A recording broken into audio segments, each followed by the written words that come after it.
Story 1. After my cheating ex-wife showed up at our daughter's wedding, she begged me to take her back. Letter from wife. Dear Jeff, as I sit down to put my thoughts into words, I can't help but feel a mix of emotions swirling within me. Leaving you wasn't an easy decision, and I hope you understand that it's not about blame or resentment. It's about acknowledging the changes that have occurred within me and recognizing that I owe it to both of us to address them honestly. Our journey together has been filled with moments of joy, laughter, and shared experiences that I will always treasure. From the early days of our relationship to building a life together, we've weathered storms and celebrated triumphs side by side. But somewhere along the way, I lost sight of myself amidst the familiarity of our routine. I want you to know that this decision isn't a reflection of your worth or our love for each other. It's about me needing to rediscover who I am outside of our relationship. I've spent so long defining myself in relation to you that I've neglected my own dreams and desires. Leaving you this letter is my way of being honest with both of us. I couldn't bear to see the hurt in your eyes or hear the pain in your voice as I try to explain these feelings. It's not fair to either of us to prolong the inevitable, and I hope you can find it in your heart to understand. I wish you nothing but happiness and fulfillment in the days ahead. You deserve someone who can love you wholeheartedly, without reservation or hesitation. And I hope that someday we can look back on our time together with fondness, grateful for the lessons learned and the memories shared. Take care of yourself, Jeff. You'll always hold a special place in my heart. I realize that what I'm about to say might come across as hypocritical and selfish, but the truth is it is selfish. And that's why I've made the decision to leave. I crave the excitement of pursuing someone new, the thrill of a fresh romance, and unfortunately, you can't provide that anymore. When we were younger, you were irresistible, playing guitar with Buddy in the band, riding your Harley in that hot leather jacket, your blonde hair flowing in the wind as you swept me off my feet on the dance floor. Whether it was at a rock and roll club or in a ballroom, you created beautiful paintings of me and the kids. But over time, we became complacent in our relationship. The gigs with the band faded as you took on coaching soccer. The Harley now sits idle in the garage beneath the kids' sports gear in front of the minivan, and my knees can't keep up on the dance floor anymore, though you still have that beautiful hair. Now that the kids are grown, I no longer feel comfortable with the minivan lifestyle that you seem to have embraced. I want to assure you that I haven't cheated on you, and you remain the only man I've ever been romantic with. However, I have found myself drawn to other men. Before I considered any further actions, I felt it was necessary to end things with you. I couldn't bear the idea of betraying your trust by sneaking around behind your back, Jeff. I've always loved you too much for that. I'm certain our paths will cross again, but I have no desire to discuss this matter with you. I've already spoken with Sam and asked him to handle our divorce proceedings. He's prepared the necessary paperwork, leaving you with everything except my clothing and personal belongings, which I've already taken. I've also agreed to split my pension with you and take on half of our debts, excluding the mortgage. It's only fair, after all, I played a role in incurring those debts, and I want to ensure fairness. Please grieve in private so that when we attend events for the kids, we can avoid any unnecessary drama. However, I believe in fairness, so if you feel the need to respond, I promise to read your letter carefully and respect your thoughts. With love, Ellen. I poured over the note repeatedly, rooted to the spot in the kitchen where I found it. Tears hadn't come, not yet. I was too numb.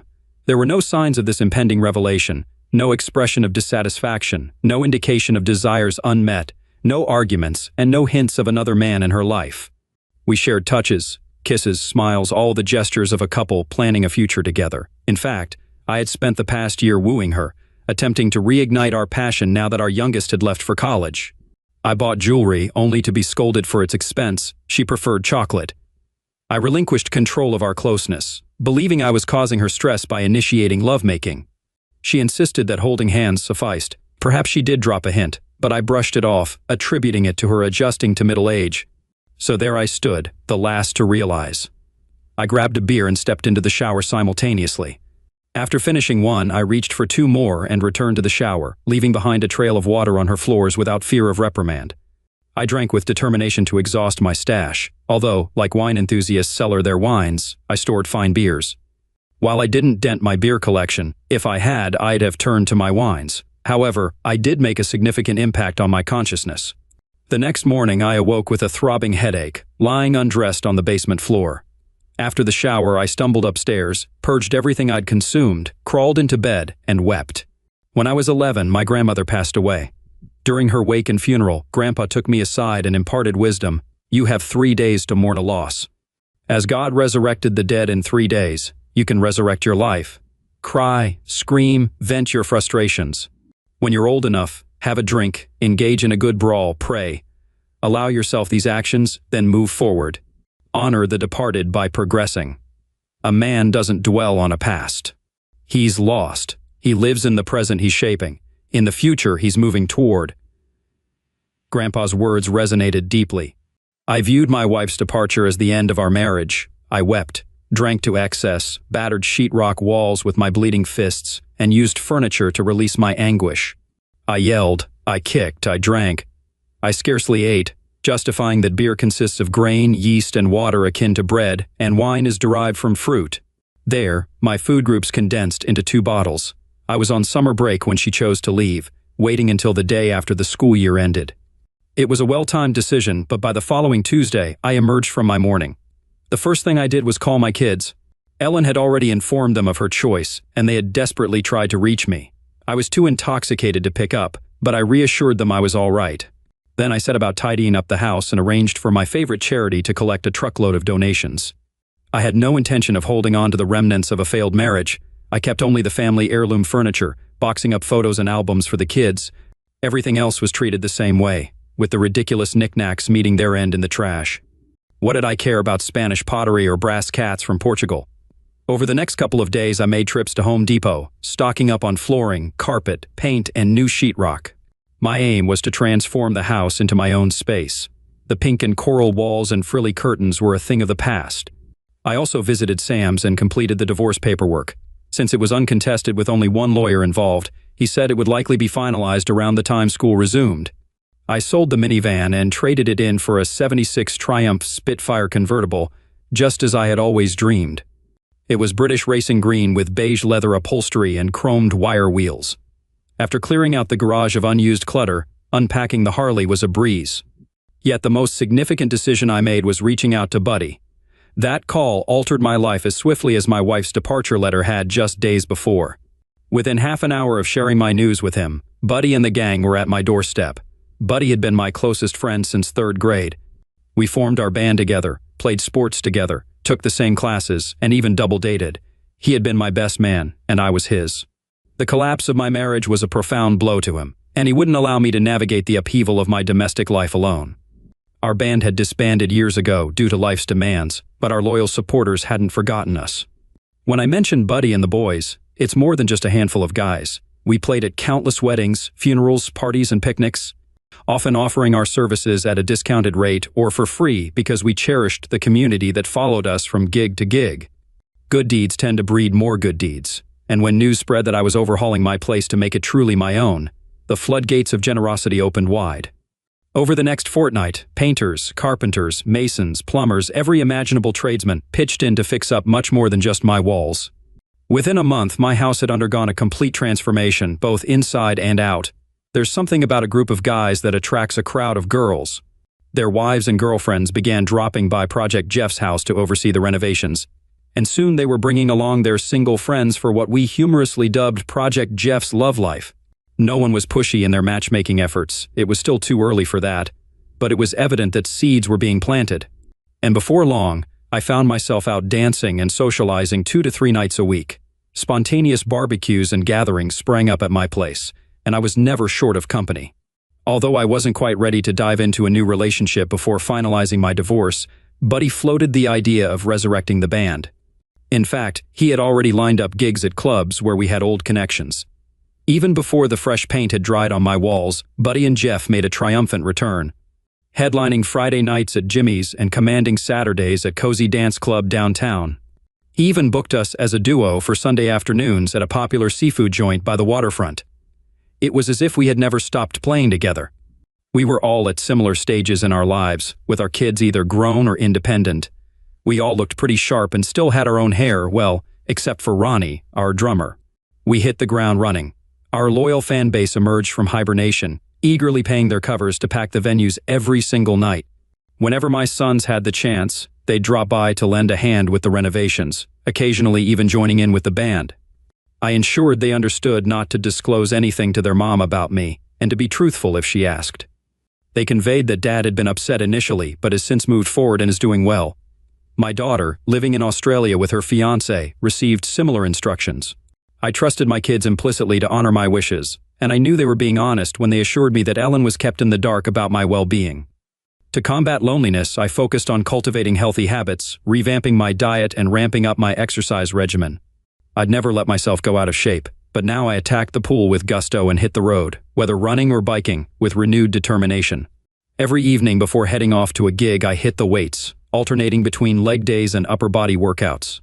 Within a month of Ellen's departure, I had rebuilt my home, my social circle, my daily schedule, my relationship with my children, and my physique. It seemed only fitting to respond to her letter. After all, she had initiated the conversation, hadn't she? Dear Ellen, thank you. You were right. Goodbye. Jeff, I sent the email to her, shortened, to the point. It conveyed everything I needed it to. I didn't bother seeking out her new address, and truth be told, I didn't really want it. Rumors floated around about her, whispers of her involvement with a younger man who drove a flashy car and had a silver tongue. They'd been spotted together at shore clubs and beaches. Whenever someone tried to fill me in on her life, I politely declined to listen. But among our shared friends, these snippets pieced together a narrative of a whirlwind romance that spanned from September to June, or perhaps October to June, or even November to May, but none of it mattered to me. I genuinely wished her well. Grandpa's 3-day rule had guided me through, and I was content with the person I had become, too enamored with my present self to dwell on the past. The end of summer marked a melancholy reality for teachers like me, but August was ablaze with musical opportunities. This year was no different. Buddy and I found ourselves booked for festival after festival straight through September. Labor Day saw us performing 2 to 3 times a day. The hectic schedule kept me from checking her email response. It wasn't a deliberate snub. I simply thought our exchange was meant to be brief, a way to tie up loose ends just as she wanted. I was too engrossed in the whirlwind of events and having too much fun to bother with email. In fact, I had almost forgotten about my marital woes when Sam called with news that our divorce proceedings had expedited. As it turned out, a certain clerk with connections to a family court judge was a fan of our band. I was set to be officially single come Friday. After a month and a half of transformative experiences, Friday would mark my return to bachelorhood. We were slated to perform at an arts festival and street fair in town, and suddenly all those scandal-clad women with short skirts and plunging necklines were fair game. Cool. The street was packed when we hit the stage. We cranked up the amps to outdoor settings and unleashed our hard-driving blues style. We played covers, belted out originals, and jammed out impromptu tunes, getting the crowd fired up and dancing. It felt exhilarating. The guys had rummaged through our archives and unearthed our old masters from back in the day. We never got around to recording an album before life got in the way, but now we had enough material to fill a couple of makeshift albums. CDs were much easier to produce than vinyl, and we compiled a mix of old and new tracks that flew off the sales table. I was receiving looks from women of all ages, signaling that I was more than ready to end my dry spell. Amidst the chaos, I didn't notice Ellen attempting to sneak backstage. As I slung my guitar onto the back bar of my bike, which I had modified years ago for guitar transport, I missed her rushing toward me. I also missed the moment her face fell upon seeing another woman, Michelle, a busty blonde in her 30s, swinging her leg to sit behind me. It was the first time in the entire 25-year life of my bike that someone else had occupied that seat. I didn't see a tear form in Ellen's eye as I drove away from her. I wish I had. Michelle was incredible. I won't delve into explicit details of our encounter or the intensity of our physical connection. You can find that in another story. Let's just say I pursued her relentlessly throughout the night, rebounding like a teenager and reaching heights of satisfaction I hadn't experienced in ages. I completely wore out. By the end of the night, she thanked me for our time together but suggested I not call her again, perhaps wary of the recovery time needed after our escapade. I knew I couldn't avoid Ellen forever, and I didn't. The next time I saw her was at our regular Friday night gig at Jimmy's. She walked in with her new companion and another couple, and they found a table and ordered drinks. As soon as I spotted her, I signaled to the band that we were deviating from our prepared set list. We had a tradition of playing American Woman whenever we spotted an ex-girlfriend in the crowd, and it was always the wronged guy who took the mic. It was our way of standing in solidarity with our friend. We firmly believed that dating an ex of one of us was off limits, and we never crossed that line. As I began playing the guitar riff in the slower, soulful style that Lenny Kravitz had popularized with his cover of the tune, I found myself enjoying American Woman more than ever before. Pouring my heart and soul into the lyrics, the guitar solos resonated with the crowd, igniting their energy. Unaware of Ellen's reaction, I did witness the moment her face fell upon realizing the song was directed at her. But Buddy's wife observed it later. She recounted how tears welled in Ellen's eyes as I sang lines like "Stay away from me" and "Go on and let me be." With emotions flowing freely, Ellen left before the song ended, barely maintaining her composure. Meanwhile, her companion and friend stayed behind, continuing to drink and dance into the night. It was evident that trouble was brewing in paradise. A week later, my older son paid me a visit with some intriguing news. It seemed Ellen and her boy toy had a falling out that same night. He was growing weary of her charms while she struggled to keep up with the energetic lifestyle, both carnally and otherwise, of a man in his 22nd. He voiced frustration over Ellen avoiding venues where we performed. Word had spread that the band was back in action, drawing crowds wherever we played.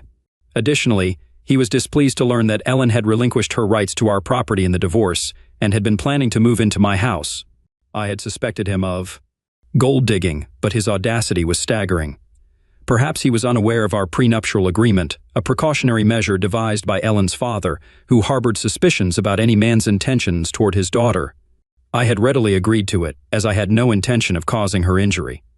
The agreement stipulated that if either of us left the marriage for greener pastures, we forfeited all rights to the family assets, leaving them entirely to the other party. It was likely Ellen remembered this agreement, which might explain why she proposed such an amicable divorce settlement. After Boy Toy sent her packing, Ellen spent the following night in tears, pouring her heart out to the kids over the phone. I sympathized with her plight, but I had already gone through my 3 days of mourning for my marriage and was now free to offer support without being emotionally entangled. However, the kids weren't pleased with my detached attitude. They still saw me as unattached and believed I should welcome their mom back into the family home, at least temporarily, to help her get back on her feet. But I disagreed. Taking her in would mean dealing with the inevitable mood swings that came with menopause, a challenge I had already experienced during our marriage. Adding to that her feelings of rejection by Boy Toy, the humiliation of crawling back to me, and potential guilt over leaving me in the first place, was not something I was eager to handle on a daily basis. I was enjoying my newfound simplicity and independence too much to disrupt it. As days turned into weeks, the kids toned down their insistence to a more reasonable request for assistance, and I obliged by allowing them access to the storage unit I had rented for our furniture and belongings, which were too valuable to discard. Until Ellen found a small apartment of her own, I even lent them the band's truck to help with the move. With the new school year in full swing and a busy schedule for the band, I rarely crossed paths with Ellen. Although we both taught in the same district, we worked in different school buildings, so our encounters were infrequent, and when they did happen, I barely took notice of her. I had become a popular topic of discussion in the rumor mill, perhaps due to the frequent appearances of my Harley or sports car, or maybe it was my increased activity level spilling over into school life, or simply my newfound status as an eligible bachelor. But rumors held little significance for me. The band was thriving, my barbecue parties were legendary for their good times, and I never lacked female companionship. Content as could be, I found myself not missing married life in the slightest. Flying to France for Thanksgiving was a long-held dream of mine, coinciding with the release of Beaujolais Nouveau. And this year, Thanksgiving fell early enough for the calendar to align perfectly. As I packed my bags, I was taken aback when my son called the night before. I left, inviting me to a Thanksgiving dinner at Ellen's. He seemed genuinely upset when I explained I already had plans, but he quickly pivoted to suggesting that we host a family Christmas instead. He and his girlfriend offered to handle the cooking, with the condition that I provide the venue. He mentioned that all 3 kids would be coming into town and expressed their desire for a special day to reminisce. I agreed to the Christmas gathering on the condition that Ellen understood she wasn't welcome to bring a date, and that I would dedicate my attention to the kids. I was surprised to learn from my son that Ellen wasn't dating at all and was actually quite lonely. Despite this revelation, I didn't delve further into her love life. My primary concern was ensuring a harmonious family gathering without any awkwardness caused by a new romantic interest. I extended the invitation for them to stay at my home for as long as they wished, preferring that all the kids stay together rather than in a hotel. However, my son expressed concern that Ellen might feel uncomfortable leaving while everyone else stayed on. After mulling over his words, I realized that this reunion would be the first time our family could all be together since the kids moved out. I acknowledged that Ellen belonged there too. So invite her to stay as well, I told my son, but she'll have to accept sleeping in the guest room. I don't think it would be wise for her to stay in her old room. If you bring guests, they'll need to share your room or find accommodations elsewhere." "Thanks, Dad. This means a lot to all of us," my son replied gratefully. Christmas that year fell on a Saturday, and the festivities began on Thursday night as everyone arrived. My daughter and her fiancé flew in from Australia, while my son and his girlfriend drove in from Boston, picking up my youngest, who was in college there. Ellen arrived about 10 minutes before them, and I observed her sitting in her car, seemingly nervous. Witnessing them all gather in the front yard, hugging and kissing, I couldn't help but feel a twinge of sentimentality for the first time since emerging from my 3 days of mourning. As the 6 of them entered through the front door, they were met with a warm and welcoming atmosphere. It occurred to me that neither my daughter nor my ex-wife had set foot in the house since I remodeled it, so there was an element of surprise in their homecoming. Yet I had adorned the house with Christmas decorations much in the same fashion as we had done for years. Candles, nutcrackers, and centerpieces adorned the space, albeit now on my new furniture.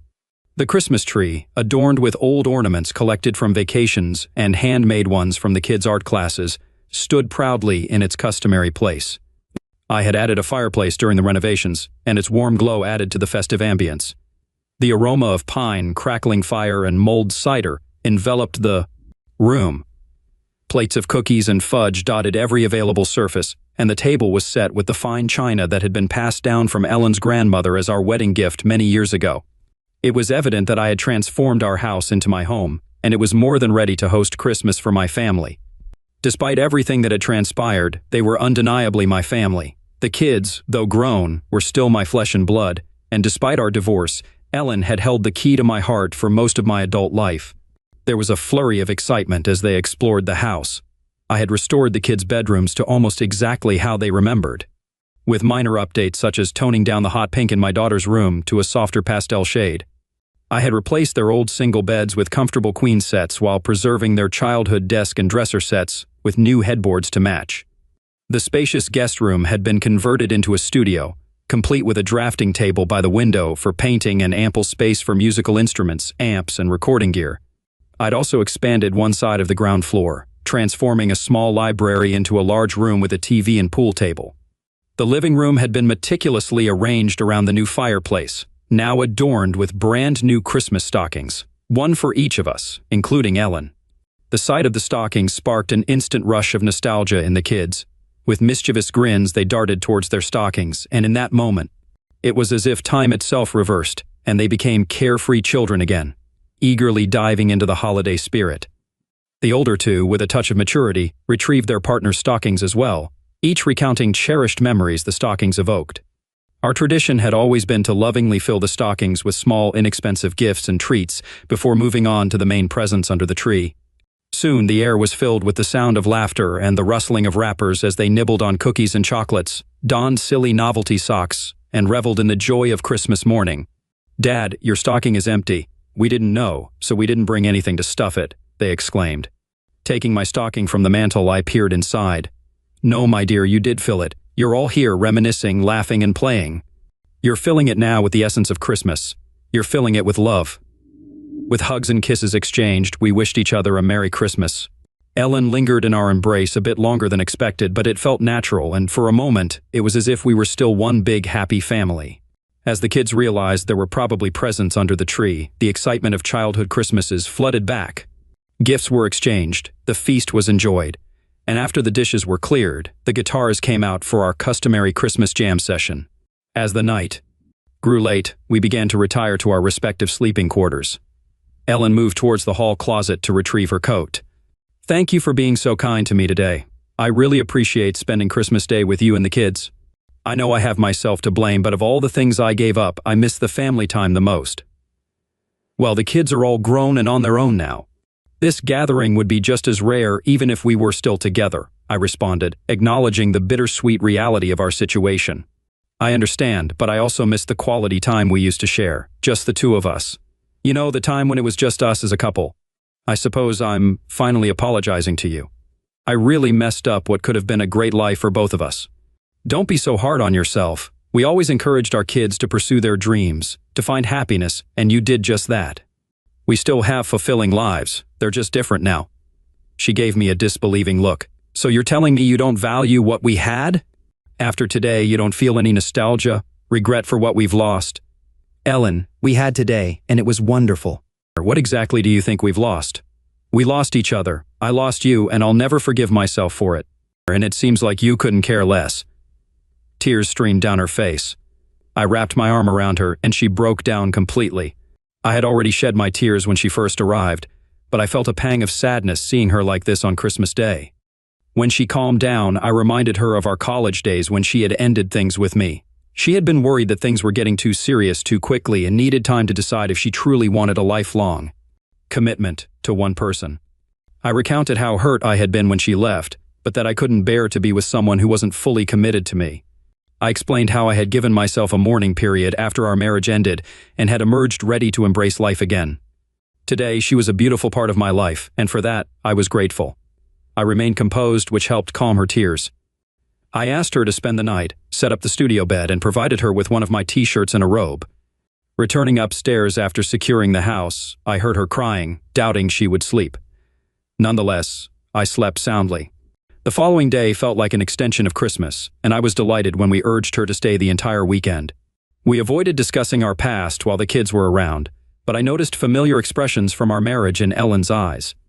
There were the "I love you so much" and "you're wonderful" smiles.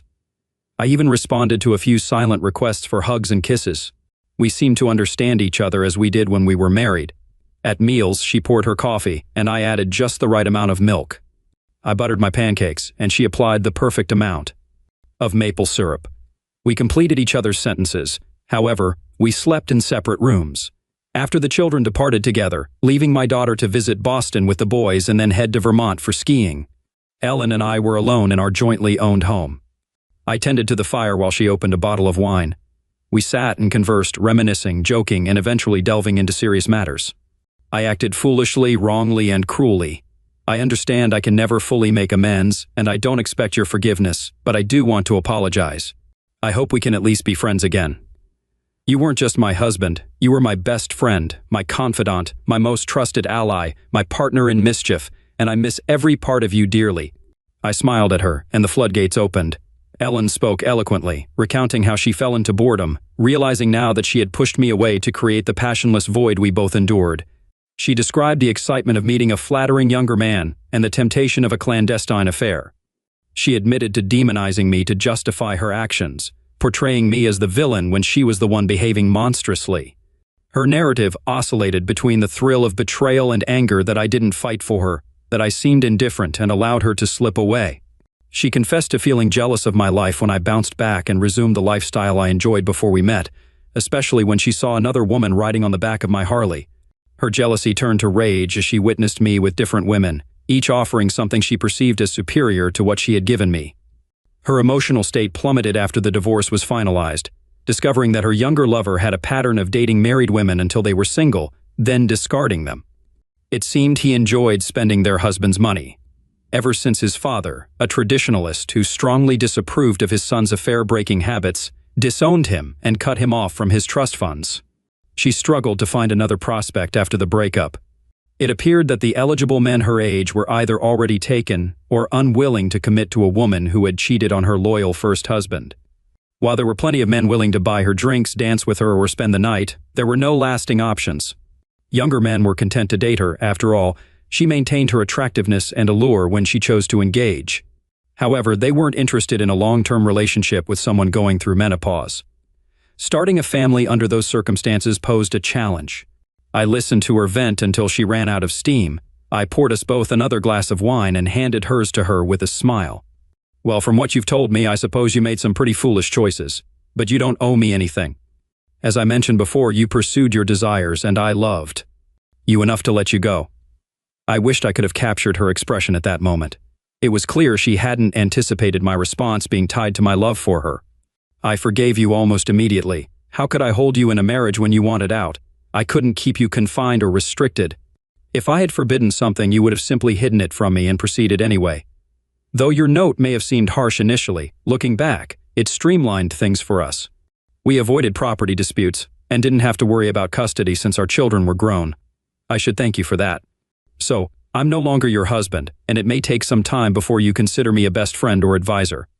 Trust is certainly an issue for me, but if you're willing to trust my advice, that label is yours to decide. Partner in crime might be a bit too romantic for where we are now, but how about we just call ourselves friends?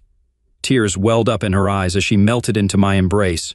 She decided to stay another night. But no, let's not go there. We slept separately. We simply had a lot to catch up on. It seemed we were comfortable sharing the parenting role again. The following day, she went home to prepare for a New Year's trip to join the kids in Boston. I had gigs lined up all week. It's a highly lucrative time for musicians. The added benefit was that my focus was on my music, and Ellen hardly crossed my mind. With the start of the new school term after New Year's, my schedule left little room to see Ellen. Our paths crossed next at an in-service conference in April. We ended up sitting beside each other and found ourselves sharing a table for lunch. We had a delightful conversation centered around my daughter's upcoming marriage in Australia. It seemed we were reverting to our roles as friends. Towards the end of the lunch, she thanked me for treating her well, both that day and at Christmas. She expressed happiness that we could move forward as friends and then asked me for a favor. She blushed, hesitated a bit, and finally stammered out a request to go for a ride on the Harley one Saturday. I responded eagerly, affirming that Sunday was forecasted to be warm and beautiful with no prior commitments. I suggested we take a ride up north, stop for a pleasant lunch, and relish some time in the fresh air. She was cheerful and animated. Memories of her on the bike with me when we were younger flooded back. Those days always ended with passionate moments inspired by hours of her holding on to me from behind as we rode, her hands exploring my chest and, well, you can imagine without further detail. She always joked about the next time we'd go for a ride with something powerful between her legs, and the motorcycle was nice too. I wasn't sure if I could resist her, and I was right. I couldn't. We rode up to the falls, and I felt her hands wander. We hiked to the top of the falls and followed the long trail through the woods back down to the bike. We stopped in a quaint little town and wandered the streets, browsing antique shops. It was the type of day I typically detested, but spending time with this woman, who I had always seen as beautiful in every way, made it enjoyable. Lunch was delightful. By dinner time, we had returned south and stopped at a charming seafood dock for dinner. With candlelight, delicious food, and the gentle lapping of waves at the dock, it was evident she was being treated to a special evening. I took her home, to my home, our home.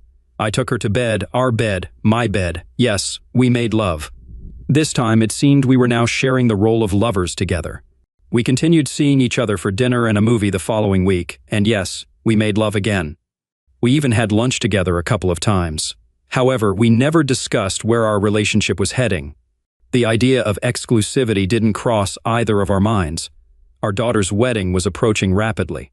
We had meticulously gone over all the details, and I had proudly covered all the expenses without complaint. The band had made good money playing at festivals. We had paid off the mortgage while still married, had minimal credit card debt, and I had a stable, full-time job with a top-tier salary and no dependents to support. While I wasn't swimming in wealth, I was comfortable and had savings in the bank. The only detail we hadn't shared was our travel plans. We had each made separate arrangements, but we were both staying at the hotel where all the guests would gather. When we compared notes, we realized we were booked on the same flight. I invited her to meet me at my house and share the car I had hired to take us to the airport. On the day of the trip, Ellen arrived early. I had barely rinsed out the coffee pot and started the dishwasher with the breakfast dishes when the car pulled into the driveway. Our driver swiftly took us to JFK. After checking our bags curbside, we headed into the terminal together. Since there weren't many direct flights from JFK to Sydney that day, the check-in counter wasn't crowded, and we joined the line together. I stepped up after Ellen, and the counter attendant asked why I hadn't used the shorter line for first-class passengers. Although I had purchased a first-class ticket due to the long flight duration, I typically opted for cheaper fares and hadn't realized the benefits included express check-in. The ticket agent found it amusing and directed me to the first-class lounge. Ellen was waiting for me there, and we cleared security together before heading to the lounge. At the desk, I checked in, and the attendant didn't question Ellen's entry with a coach ticket but offered to upgrade her to first class to sit next to me. Call me sentimental or whatever else you like, but something about flying halfway around the world with the mother of my daughter to attend her wedding in. First-class seats that reclined into beds while she cramped in coach with no legroom just didn't sit right with me. When we boarded the plane by rows, I made her wait with me. Initially annoyed and worried about losing her seat to a standby passenger, she began to work up a fuss. I explained that I had checked her in when we arrived at the lounge, diffusing her irritation. Of course, any remaining annoyance vanished completely when she was seated beside me in first class, and I presented the mother of the bride rationale. Her mood shifted to a degree that had me briefly entertaining thoughts of joining the Mile High Club. But don't be absurd, dear reader. Public displays of affection aren't my style, especially not in the confines of an airplane lavatory. We landed in Sydney, and the week was pure magic. We toured, visited, and best of all, witnessed my daughter embark on her own marriage journey. I can't express enough how proud I felt uttering my sole line, "Her mother and I do," as I gave her away after walking her down the aisle. At the reception, I escorted Ellen and savored the customary dances. Among the evening's highlights was when her brothers and I joined the band for a spirited rendition of All American Girl, our musical tribute to our little girl. Following the festivities, Ellen, the boys, and I convened in the hotel lounge. One of them cut to the chase. "So, what's going on with you two?" "Nothing new, sweetie," Ellen replied. "Your dad and I are simply embracing our roles as your parents. We've moved past our past and are relishing life. Is that all right with you?" "Yeah, Mom, it just seems like more than that. It seems like you're getting close again. Maybe even, I don't know, getting back together?" "Honey, I'm not oblivious. I had a moment of insanity a while back and made a foolish mistake." "All right, I was foolish then, incredibly foolish. I own up to that and I accept the consequences. Your dad and I have discussed it, and what he said is true. Just like we always taught you, I made a decision. I left the relationship and I accept the consequences." The boys turned to me for input. Having nothing further to contribute, I sat there with a smile, savoring a delightful local Australian ale. "Come on, Dad," Mom answered the question. "Do we get to hear from you?" "Boys, you should be grateful we didn't spend the week here hurling hurtful remarks at each other. I hear that's what divorced couples often do at events like this.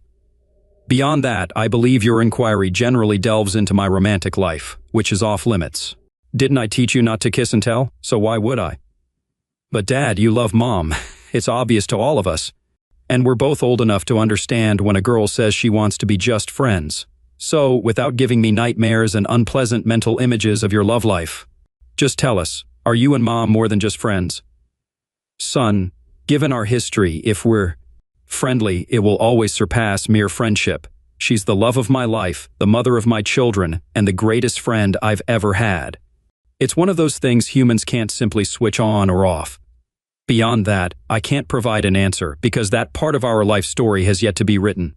We chatted a bit longer before retiring to our respective rooms.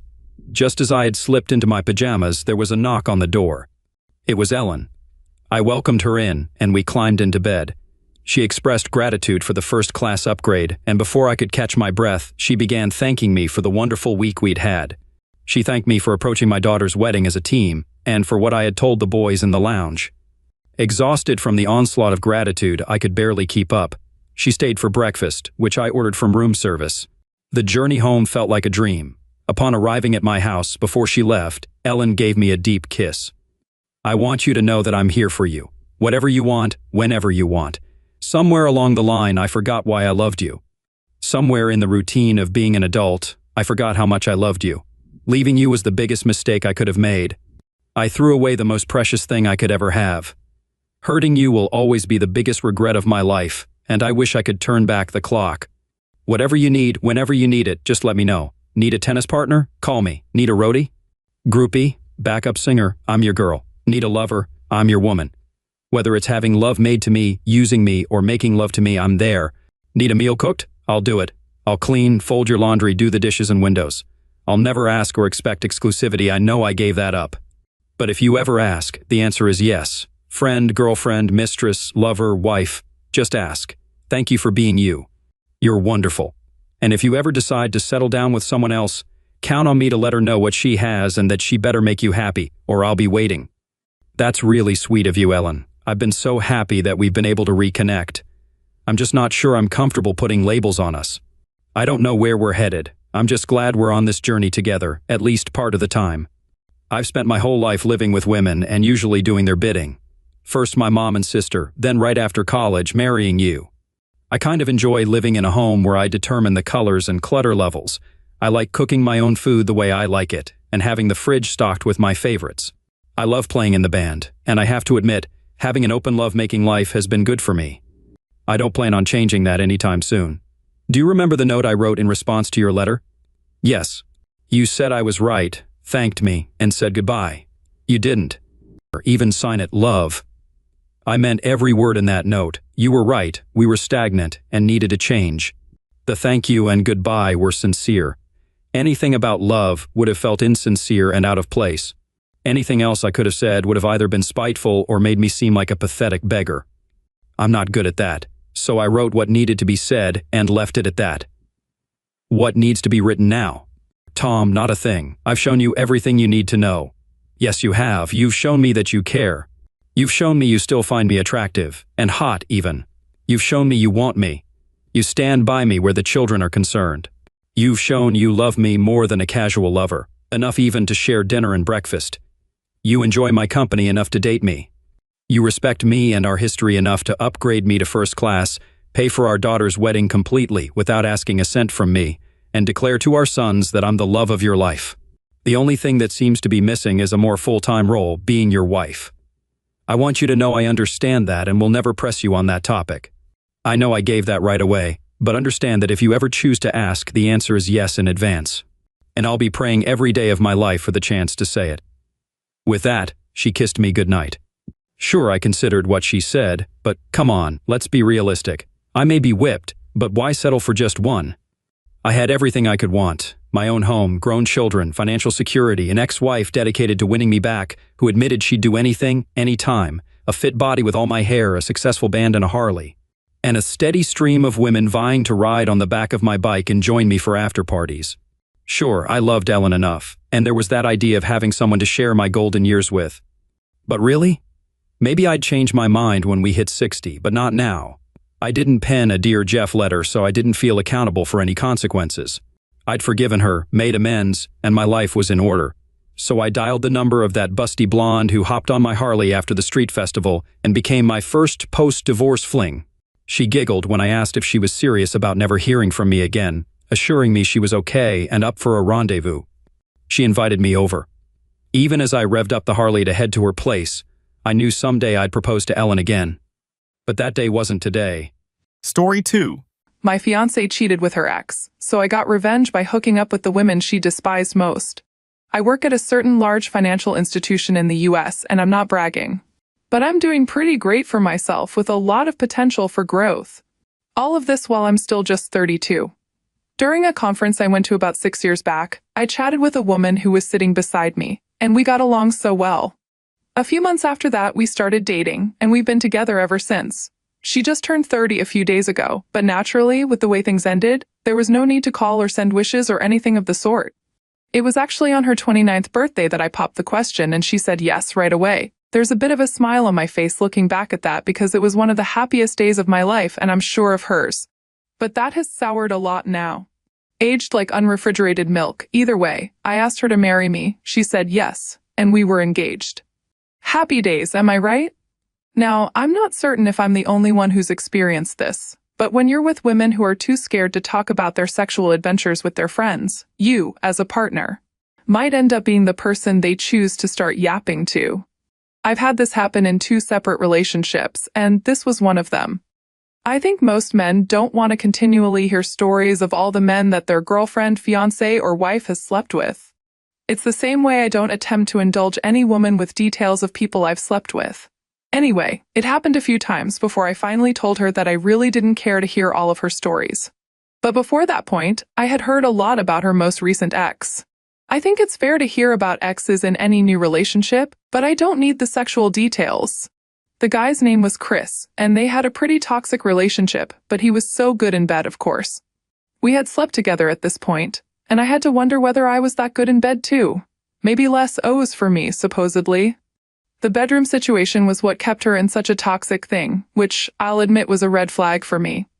But she was much younger and, by extension, naturally much stupider, so I let it slide. Anyway, that's the necessary background to what I have to say next. I heard a lot about Chris in the early stages of the relationship, but after a point, nothing else. At that point, I assumed she had finally gotten over him, and that was good enough for me. I stopped hearing about him about 2 years in, even sparingly. Let's fast forward to the post-engagement stage. My fiancée, Sandy, and I were already getting into the planning phase of things. We're both from relatively well-off homes. I wouldn't say my upbringing was wealthy or rich, but I've been told I'm out of touch before, and I accept my perspective might be a bit untrustworthy. Either way, Both parents wanted something relatively big. I was fine with the friends and family type of situation, no uncles or aunts I hadn't seen since I was a toddler. But everyone, including Sandy, wanted it to be spectacular.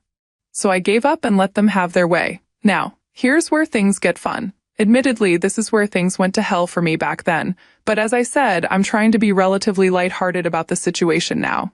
We were searching for a venue, and everyone wanted something in some kind of scenic location, like a private beach, a 10,000-year-old church, city hall, and on and on.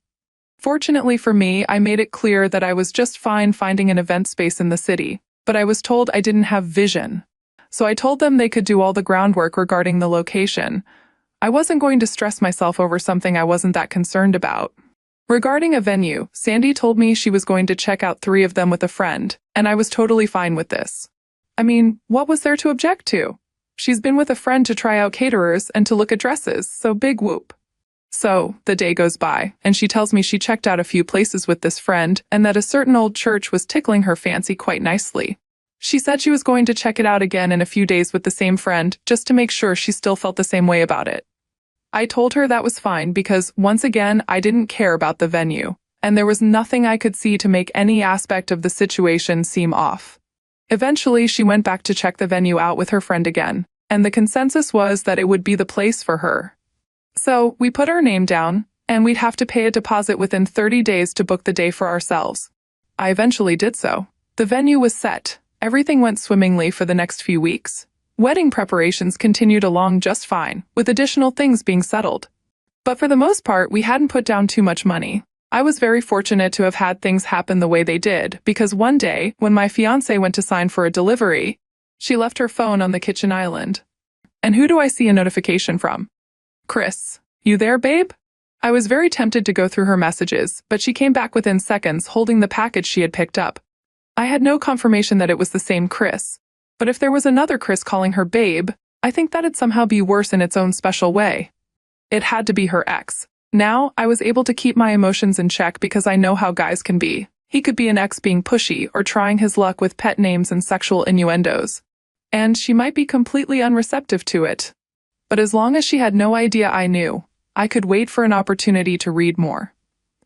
That opportunity came about 10 days later, when her friend came to pick her up to go look at flower arrangements. She just happened to forget her phone, which was perfect for me. There was a chance of her coming back to get her phone, but I wasn't going to waste the chance. So, I picked it up and went straight to her messaging app and looked for Chris. They had been talking. In fact, they had been talking a lot. There was a lot of regular stuff there, some talk about the wedding. He mentioned the venue and how beautiful it was, saying, "We should go there again sometime outside of wedding duties." Ah, so he was the friend she went with. It only rushed back to me at that moment that she hadn't given me a name, and she usually did. She went with her ex, of all people. The same Chris I hadn't heard of in ages. The same Chris who was so amazing in the bedroom. That spurred me to keep reading, up and up and up. Yeah, until I got to the juicy bits. There was a lot of sexting. A lot. And it was as explicit as you could imagine. Well, it remained in text form for the most part, but there were pictures exchanged. I had to scroll far back, but it was right around the time they went to check out the old church the second time. Things were relatively sanitary from there down, besides pet names being thrown around. I couldn't tell if they had slept together. But she clearly didn't regret what they had done at that point because they were still talking actively. She was keeping the idiot on speed dial. That's when I heard the door unlock. Now, at that moment, I considered putting her phone down. I really strongly considered acting like I wasn't doing anything. But you know what? I said to hell with that. I let her walk in on me holding her phone. As soon as we locked eyes, I saw her eyes widen and she nearly sprinted toward me, trying to force a lighthearted, "What you doing?" when she got by my side. She saw Chris's chat open on her phone. I just looked up at her from where I was sitting. She struggled to find words to say. I could see her lips trying to move. "You went through my phone, really? Are you serious?" "Yes." She tried to make me the villain. I was so pissed off by the response, but all I did was laugh. I actually think it might have seemed like I was crazy because she took a step back. I genuinely had no idea. I said to her, "Your lover sent a message when you went to sign for the package the other day. I saw the notification, and that's what spurred me to check your phone. I definitely had reason to do this, so don't even try to flip things on me." Because if things had gone your way, I still would have been stupidly ignorant, and you would have continued to cheat on me with Chris. She started to mumble and tell me how it wasn't what it looked like. I know you guys slept together. I was bluffing hard but had a gut feeling. She denied it right away, but I stood my ground and told her to stop lying. She denied it again, and I placed her phone on the table and pushed it toward her. I can't marry a liar. That's when she erupted into tears, wailing and telling me that it was just once. I laughed again. Just once? You sexted with him. You guys are still in contact. It was a mistake, baby. I made a mistake. She kept trying to touch me, but I kept swatting her away. That line was incredibly funny to me because it was only a mistake because I caught her. She would have kept going along with me and her ex on the side. She would have gotten married to me and probably kept sleeping with him.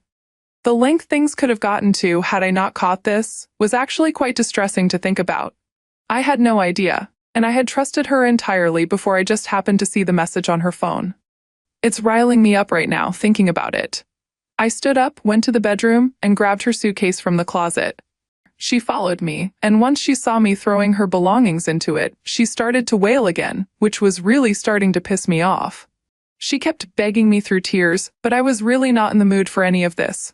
To imagine I was planning a wedding with her was crazy. Give me the ring back. If you saw the look on her face at that point, it was like she had seen a ghost. I think despite everything, it was at that point she actually realized how deeply she had messed up. She realized the actual consequences of her actions. My hand was outstretched in front of her for like 2 minutes before she finally took off the ring and placed it in my hand. She didn't even fight it, and that made me glad since I was starting to run out of patience at that point. After roughly shoving some of her stuff into the suitcase, I passed it to her and told her to get out of the house, which she did silently. That night, I locked the door, turned off all the lights, and I got drunk. The next morning, I woke up to several missed calls. There were some from her, some from her parents, and even some from my parents. Obviously, she had to have told them that I said the wedding was off. But I wondered if she had told them why. Almost definitely not, I thought at the time. Honestly, I wasn't in the mood to talk to anyone because there was nothing they'd do beyond either sympathizing with me or telling me that Sandy and I could work past things. I didn't want to have to put up with either of those. At a few points during the day, people came knocking on my door, but I was silent all through, and they eventually left. It wasn't until the next day that I created a group chat and added both sets of parents, Sandy and her siblings. I wrote a very long message detailing absolutely everything that happened, in as much detail as I cared to include at the moment. I didn't care that her parents were there or that mine were there. If they were going to have any input on the state of the soon-to-be-cancelled wedding, they'd need to know exactly where I was coming from. So yeah, I told them. Absolutely everything. The group chat was silent for a full hour after that, even though I could see that several of them had read the message, including my ex-fiancé. The first indication I had that someone had actually comprehended the entire thing was when my dad called me. I remember exactly what he said. "Son, I'm sorry. You made the right choice. It'll hurt, but it was the right choice." That stuck with me because a weaker man might have gone back to his vomit when the pain got too strong, but I never even considered it. Every time I remembered that line, throughout the day I got messages and calls, some of which I replied to, some of which I ignored. It was clear, though, that everyone had gotten the news, and there was no point in talking to me about it because my mind was set. That right there was pretty much the last time our wedding plans were so actively spoken about, and to my knowledge. Her parents never tried to plead with me because I assumed they had the sense to know their daughter had messed up immensely. But the thing is, that wasn't enough for me. It really wasn't. I really had to make Sandy hurt the same way I did, because calling off an engagement isn't real pain for her if it was merely the consequence of her actions. The first thing I wanted to do was get at Chris, but I really couldn't figure out how. I had no real JT on him. I did hope that Sandy would want nothing to do with him, seeing as he was the root of all the embarrassment and pain she had gone through. After all, her immediate family all knew she was an unfaithful hoe, and that was satisfying. It probably would have helped if I had come to ask for help here on how I could get back at Chris, but honestly, my mind wasn't in the right place at the time. I hope you can understand that. So I let him go, despite not wanting to. However, the real person I needed to get back at was Sandy. And I had a plan. Here's the thing, we weren't together anymore. Anyone I chose to sleep with at this point was entirely fair game, even if it was her sister. No, I wasn't planning to sleep with her sister. I'm just making a point. The thing was, I wanted to make sure it would hurt her a lot. So I had two options: sleep with the people she loves the most, or sleep with the people she hates the most. Considering how our relationship had gone down the toilet, all her best friends would have been aware, and they'd be difficult terrain for me to navigate. However, the people she hates would be a different kind of evil. I mean, if you're reading this, think about it. How would you feel if your partner slept with the annoying guy at the office who you absolutely hate? It'd make you hate him even more, but it would also hurt a lot because you're sharing your partner with the last person on earth you would have chosen. That was my reasoning. So I had to go through my head to figure out a few female coworkers my wife had complained about a lot. Top of the list was a Sophia, who she hated because she thinks she's all that, which was probably girl speak for feeling threatened by her. That might have meant she was a hottie, and I was excited to find out. There was a college classmate called Melissa. They used to be friends, but then Melissa slept with one of my ex-fiance's exes, and they had a huge falling out. Sandy hated her ever since. Finally, I could recall a Japanese girl called Toki, and Sandy explicitly said, "I hate her because she tries to act all dainty and cute, and the men drool over her like fools." My list had a few other names, but let me jump ahead and tell you that I either couldn't do enough digging to find them online, or I failed to seal the deal. Anyway, Sophia wasn't hard to find. They work at the same place, so LinkedIn helped me out immensely in that regard. From there, I was able to find her Instagram account, and I messaged her from there. I use Instagram a lot, and I'm not trying to be conceited, but it's a pretty attractive page to those who like slightly lavish lifestyles. I had a lot of cool outfits, my Audi showed up a few times, and a few vacations I had been on also made features. When I followed Sophia, she followed right back within minutes, and I sent her a message. I played my usual slick talk, and I could clearly tell she was into me. This went on for a day more before I asked her if she'd like to go on a date, and she said yes. I made it very clear that day to take several photos of her and with her, and I made sure she looked amazing in each one. That date had a happy ending, if I say so myself. The next one was Melissa. Now, at this point I realized I was doing a lot in the name of revenge, but I was committed. Melissa lived 2 states over, but I still sent her a message on Instagram anyway. The problem was, and I didn't bargain for this, she recognized me. My wife and her hadn't kept in touch, but I guess Melissa made it a habit to keep occasional tabs on her life out of hate or something, and I certainly showed up on my wife's social media. I was found out. So, I went for an honest route. I let Melissa know I had split with Sandy, and she said, "Good, I hated her." The next message, "Oh, I'm sorry. I know you must still love her." I told Melissa that no, I did not still love her, and I was looking exactly for someone who I could share my hate with. She started a voice call with me immediately after that message. I did find that odd. We got to talking about my ex-fiancé, and at one point I just said out loud, "I want to get back at her." And Melissa, apparently a chronic homewrecker, said, "You could sleep with me." At this point, I could see why Sandy hated her back then, but this just worked in my favor. Setting things up was incredibly easy. I flew over on a weekend. Melissa and I went bowling and sightseeing in her city again, with lots of photographic evidence for my devious purposes. Then we went to her house and had some fun. She even let me take some very suggestive photos of her. Apparently, the hate between the two of them was a lot deeper than I knew. Finally, it was time for Toki.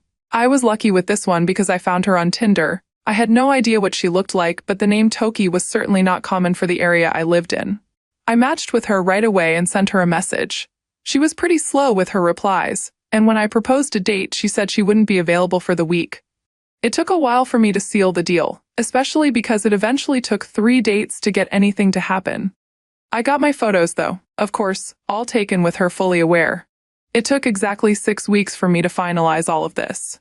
And I won't lie, I really wondered whether I was a psychopath to go through all that trouble to get back at someone. But I knew I'd finally feel a lot better at the end of it, so I brushed those feelings aside. I texted Sandy out of the blue one day, and it took her ages to reply, but she eventually did. We got through some very awkward pleasantries, but I told her I wanted to meet up with her, though I didn't tell her what for. And I'm certain that got her hopes up. She told me she could be ready in 15 minutes, but I insisted that we meet in 3 hours because I really wanted to drive her crazy with the suspense. No, we were not getting back together, but I bet that's what she thought. Finally, the time came, and I met her at a park. She was there before I got there, which was unsurprising since I had been as sluggish as possible while preparing. She stood to hug me, and I accepted it. It was easier to get her hopes up if I wasn't too cold. We went through a bunch of dry pleasantries before I took out my phone and sent her a bunch of media. I told her to take a look. Her straight face melted into a frown as she opened the photos I had sent her. The first face she saw was Sophia, and she said, "Why are you showing me this?" But before I could answer, she scrolled to the next picture, which had me and Sophia in it. Then she kept scrolling past the Sophia pictures to the Toki ones. Toki was a lot of fun to be around. I made sure to say that extremely casually. I saw tears welling up in Sandy's eyes, and she kept looking. Then she saw Melissa. First a video of me and Melissa bowling, then the more explicit one. She literally watched that video loop 3 times before I said, "None of these women were as bad as you made them seem. In fact, they were all a lot better than you, especially where it mattered most." She flipped out. She stood up and started howling expletives at me. She kept pointing her finger at me aggressively, and I wondered if she was going to feel the whim to hit me at any point. But she just kept screaming and shouting about how I was a scumbag and a piece of crap and on and on. Honestly, I kind of zoned out because I was reveling in the way she was shaking with rage. At one point she said, "You made it seem like you're a saint, but you're worse than me." I stopped her there. I wasn't the one who reconnected with my ex, slept with him, kept having charged conversations with him, and did all that while I was engaged. I'm not engaged now, and that's because of everything you did. So if you're mad, you can only be mad at yourself. I said all of that calmly and stood up. Really, you can only be mad at yourself, Sandy. This was simply what you deserved. She started to cry again, and this time she looked truly broken. But that was it for me. Seeing that look was closure. I truly felt satisfied that I had done what I needed to do. Since then, I haven't heard from her, even when she turned 30. But to be honest, I prefer things that way. I don't know if this is practical advice for anyone, but I don't think any woman is beyond cheating because that's what I thought about my ex-fiancé, and I was proven wrong. If you can sign a prenup, please do, because I was lucky to get out of my situation before marriage. All I can really say as a parting note is that you should always stay vigilant. If you need to check their phone, do it, especially if you have reasonable suspicion. It's not worth it living with someone who's giving you trust issues. I managed to get out of my situation, and for the sake of all you younger and even older men out there, I hope you do too. First off, your reaction to stumbling upon your fiancé's affair is both unexpected and oddly amusing. Most people would have been devastated, but you laugh it off like it's just another day at the office. Your nonchalant attitude towards the whole situation is both hilarious and slightly unnerving. I can't tell if we should be best friends or if you're my worst nightmare. But then, your revenge plot kicks into high gear. And boy, is it something else. I mean, banging not 1, not 2, but 3 women your ex despises? That's some next-level payback right there. You know what they say, keep friends close and enemies closer. What do you think of OP's revenge tactics? Let us know your thoughts in the comments below. Then, thank you for joining us today. Story 3. After being married for 38 years, raising 3 married children, and having 5 precious grandchildren, she's pulling this nonsense. I've worked hard to become debt-free and be just 2 years away from retirement.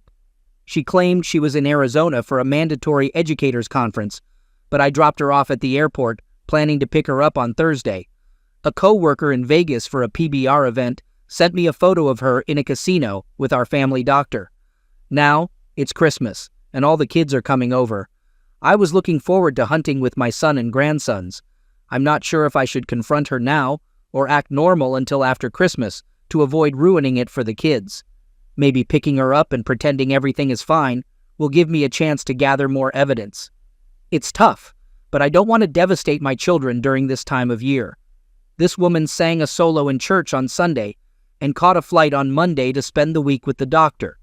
I've never suspected her of cheating in our 40-year relationship. I never have either. It seems like the secure life I thought I had is over. Thankfully, my parents aren't around to witness this. I might just catch a flight tomorrow and find them using different names. The frustrating part is both my brothers are gone, and there's no one I can talk to about this. Maybe a pastor. Who knows? She might be involved with him too. Update. I took some time off work and am currently at my camp. My wife's sister picked her up from the airport on Thursday evening. I hired a lawyer and a PI recommended by the lawyer. I haven't talked to my wife about the Vegas pictures, and the only people who know are my lawyers and Reddit. My wife thinks I'm at the camp because a big buck I've been hunting for a couple of seasons is back on my plot cameras. We've had phone and text conversations, just casual. She doesn't suspect that I'm investigating her trip or life. We end every conversation with, "I love you," as usual. I've followed my lawyer's advice about our finances. The PI confirmed an affair between my wife and the doctor for over a year. We'll find out more details later. She didn't attend a conference in Arizona. She spent every night in Vegas. I plan to confront her when the PI completes his investigation. We believe they will meet. Since I'm out of town, I intend to give them ample opportunity to do so before I come home. I wasn't aware that most affairs occur in a demographic group of 55 to 70 years old. I thought we had a very good marriage. She seemed content with where we were in life, and I believe she loved me as I did her. I loved her completely. Everything seemed so surreal. Each day has brought things to light I never would have imagined. I guess at this point, I want to know how many years of my life have been a lie and why the life we had was not enough. Why was I not enough? Why were our children and grandchildren not enough? She is a beautiful woman. I always thought it was inside and out. I'm going to divorce her. There's no path to reconciliation. I'm not sure how scorched earth I will go. I'm very angry at both of them. I will confront the doctor and his wife together. I can't say today exactly what else I will do. I think I have to take it one step at a time, and the first step is to learn as much as I can before they have a chance to collaborate their stories. He may just be the latest in line. Update. I'll head home tonight. My 84-year-old mother-in-law has been a widow for 12 years and will be heartbroken by my wife's cheating. Tomorrow night, my wife's 3 married sisters, all in long-term marriages, are coming over for Christmas. Since my father-in-law passed away, I've been grilling steaks for them every Christmas. If I skip going home, it'll raise suspicions for my wife. I thought about faking the flu and staying put, but I've decided to go home. Missing this would affect the plan to return with my son and grandsons. I haven't confronted her yet. We've talked a bit, mostly through text. I'm sure she suspects nothing now. I've given the gate and house code to the PI. He, along with an IT guy, accessed her desktop while she was at work. Somehow, he's now getting her texts from iCloud. I don't fully understand how he pulled it off, but he did. I'm not in touch with the PI or lawyer daily. I don't know what he's found so far. I've got a meeting with him and my attorney next Friday morning, a week from tomorrow. It's tough for me to control my anger with what I know now. I think I'm spending unnecessarily on the PI, but my attorney wants me to keep gathering evidence until I confront her. I plan to get the info next week and hopefully stop paying him. I usually go to camp the week before and after Christmas. She won't suspect a thing. If I can hold off exploding when I get home, I'll leave again on Sunday. My son and grandsons are scheduled to hunt the week before Christmas, our yearly tradition. I haven't seen her in almost 2 weeks. I never imagined my love for her could turn into so much hatred and contempt. My plan is to wrap up the evidence I get next Friday after Christmas lunch. We'll open gifts with our children and grandchildren. I'll let her open hers last, ask her to show our children, take her phone, and leave. My next stop will be the doctor's house, where I'll deliver the evidence to his wife and family and then file for divorce on the grounds of infidelity. Update. I got back from the camp last Thursday evening, and she was home. I was worn out from lack of sleep, so our conversation was brief. On Friday night, we had a Christmas gathering at our place with her mother and 3 sisters. I managed to pull it off without her getting suspicious. I spent most of Saturday away, and after church on Sunday, I went back to my camp. My son and grandson joined me there on Sunday night. We hunted all week, and now I'm back home. We don't have any plans for tomorrow. Our kids and grandkids will go to church with us on Sunday and then come over here for Christmas lunch and gifts. I've surprised everyone by keeping my emotions in check, given the tough situation I'm facing. I've reconsidered how I'll reveal her affair. I won't confront her on Christmas. I've scheduled a meeting with my attorney on Tuesday morning. I plan to gather all the evidence he and the investigator have collected, along with the divorce papers he's prepared. I want to have my son and 2 daughters come to our house for a family meeting on Tuesday night to expose her affair and confront her. At this point, I'm not sure how I'll confront the doctor and his wife. My goal is to damage his reputation and career using any means available to me. Update. We got through Christmas with my kids, grandkids, and in-laws. On Monday morning, I talked to my pastor about the situation. He arranged a meeting between me and the affair partner's wife. We decided to confront our spouses on Monday night, making them write detailed letters about the affair. I made my wife write the letter and didn't let her explain anything to me. I told her I knew she was in Vegas and who she was with. I instructed her to include all details, and if there was any contradiction to the evidence I had, reconciliation was off the table. On Tuesday morning, I met with my attorney, got the collected evidence, and received advice. In the afternoon, I met with the affair partner's employer, demanding his termination. He got fired today. On Tuesday night, my children came, and their mother confessed to them. They're shocked and hurt. My wife went home with my daughter and is still there. I'm figuring out my next move. Reconciliation seems unlikely. I'll decide what to do with the affair partner once I'm clear about my own marriage. She admitted everything and answered every specific detail I asked for in her letter. Update. Did I question her why? Certainly, I asked why. She couldn't explain why. She told me and our kids that she felt like independent, aware she was ruining her life, but unable to stop. She told our children that they shouldn't have to endure disappointment or embarrassment due to their mother's immorality, expressing they didn't deserve the shame of a fancy woman.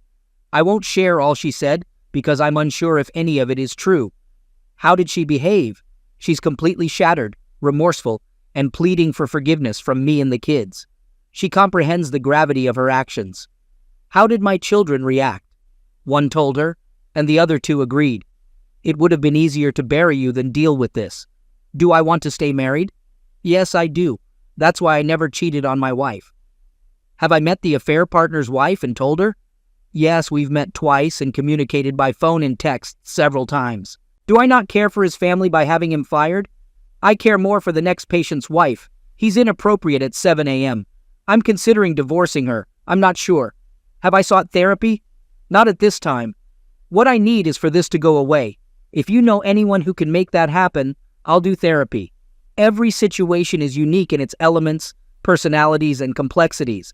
I could handle it differently at a different time in my life. Every nuance I'm dealing with has been a great source of strength. One Redditor has been a valuable source of wisdom, knowledge, and encouragement. He has helped me more than I can express gratitude for. It's not like I got to spend quality time with my wife. She's not here. Why is she at my daughter's and not my in-laws?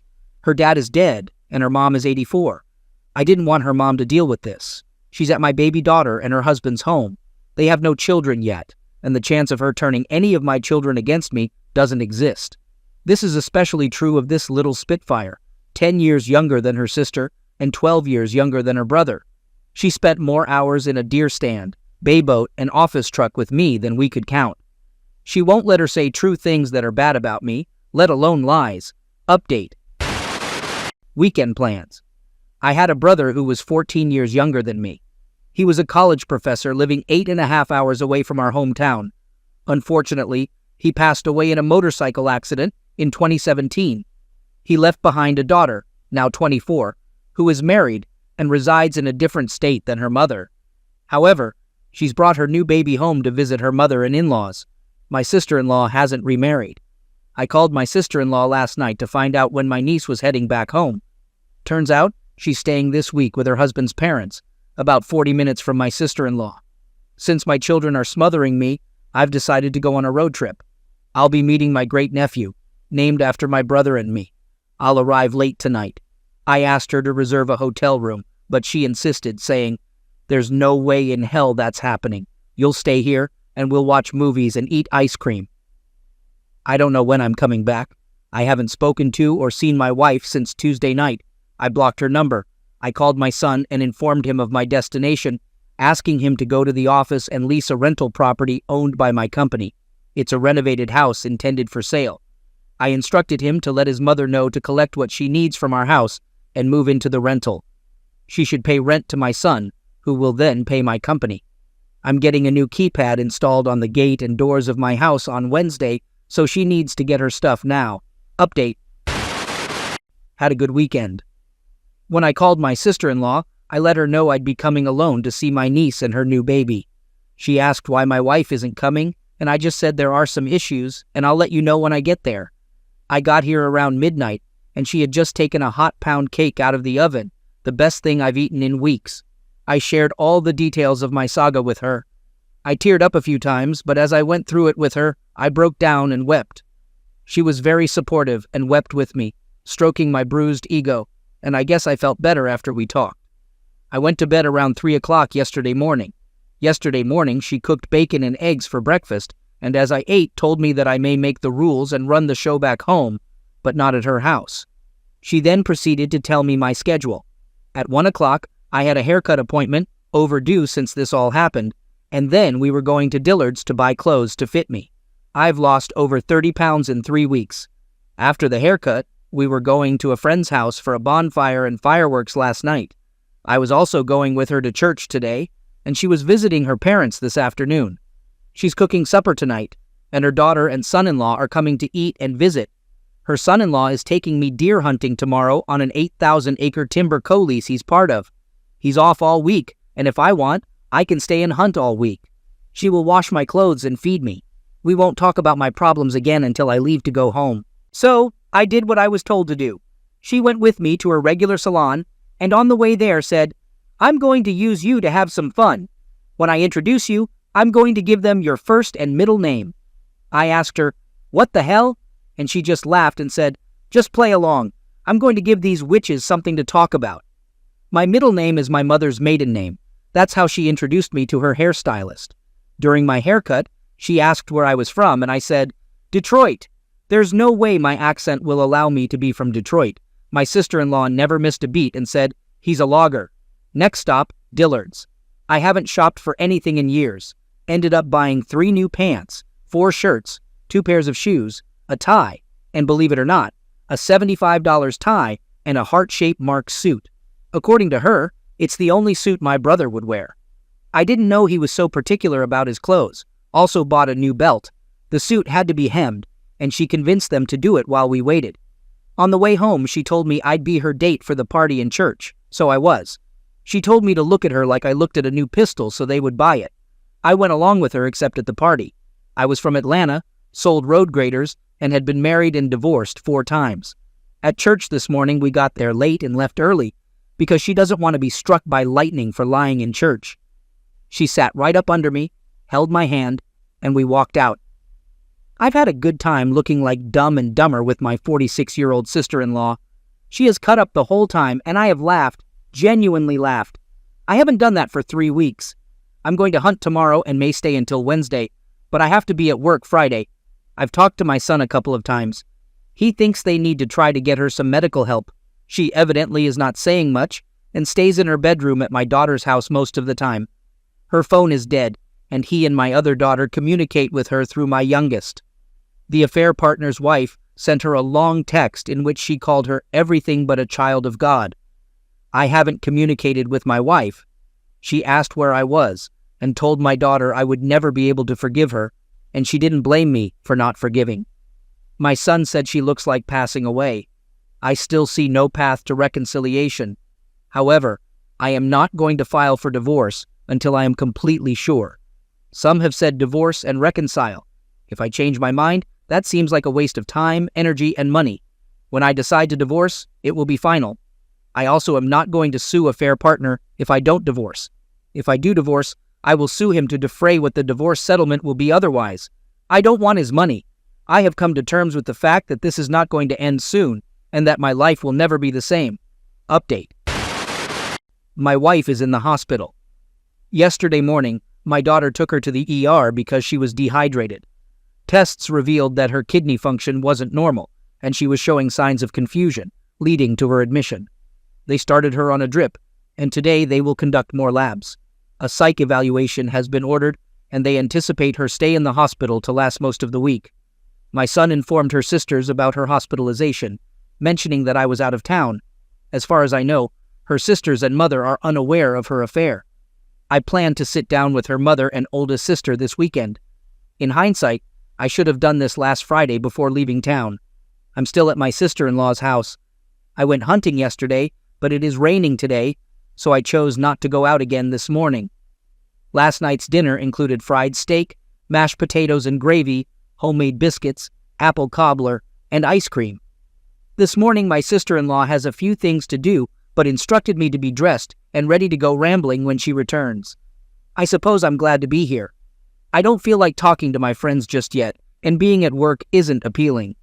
I have my laptop and phone, and an assistant coworker who has been with me for 25 years, so business is being conducted as usual. He knows about the affair because he was the one who made me aware of the Vegas trip. Regarding her sister, I called her and provided a basic summary of the affair and the circumstances leading to my wife's hospitalization. She was genuinely shocked, apologetic, and sympathetic. My mother-in-law is leaving tomorrow on a trip with 3 other widows she is friends with. My daughters, part of what they jokingly call the BHH gang, blue-haired hoe, enjoy taking bus tours. She said she was not going to tell her about the affair or the psych evaluation, just that my wife's condition didn't seem serious enough for me to cut short my trips. She mentioned that I didn't seem myself and looked troubled when they left my house. The sisters are going to assist my daughters and daughter-in-law during the hospital stay, and one of them will take her home with them until she is able to move from our house. I called my youngest daughter and told her to go by the office and get a check. Go cash it, buy a card, and take it by her grandmother's house. I have a name stamp at the office she can sign the card with to put a note in it to enjoy her trip and that I loved her. Update. Regarding my wife's health, her kidney function has shown improvement. However, based on a psychiatric evaluation, she has experienced a psychotic break. She's disoriented, believing that we were in a car accident, and I am now deceased. She's distressed, thinking my funeral happened without her, and she's expressing her emotions in a way that's difficult to comprehend.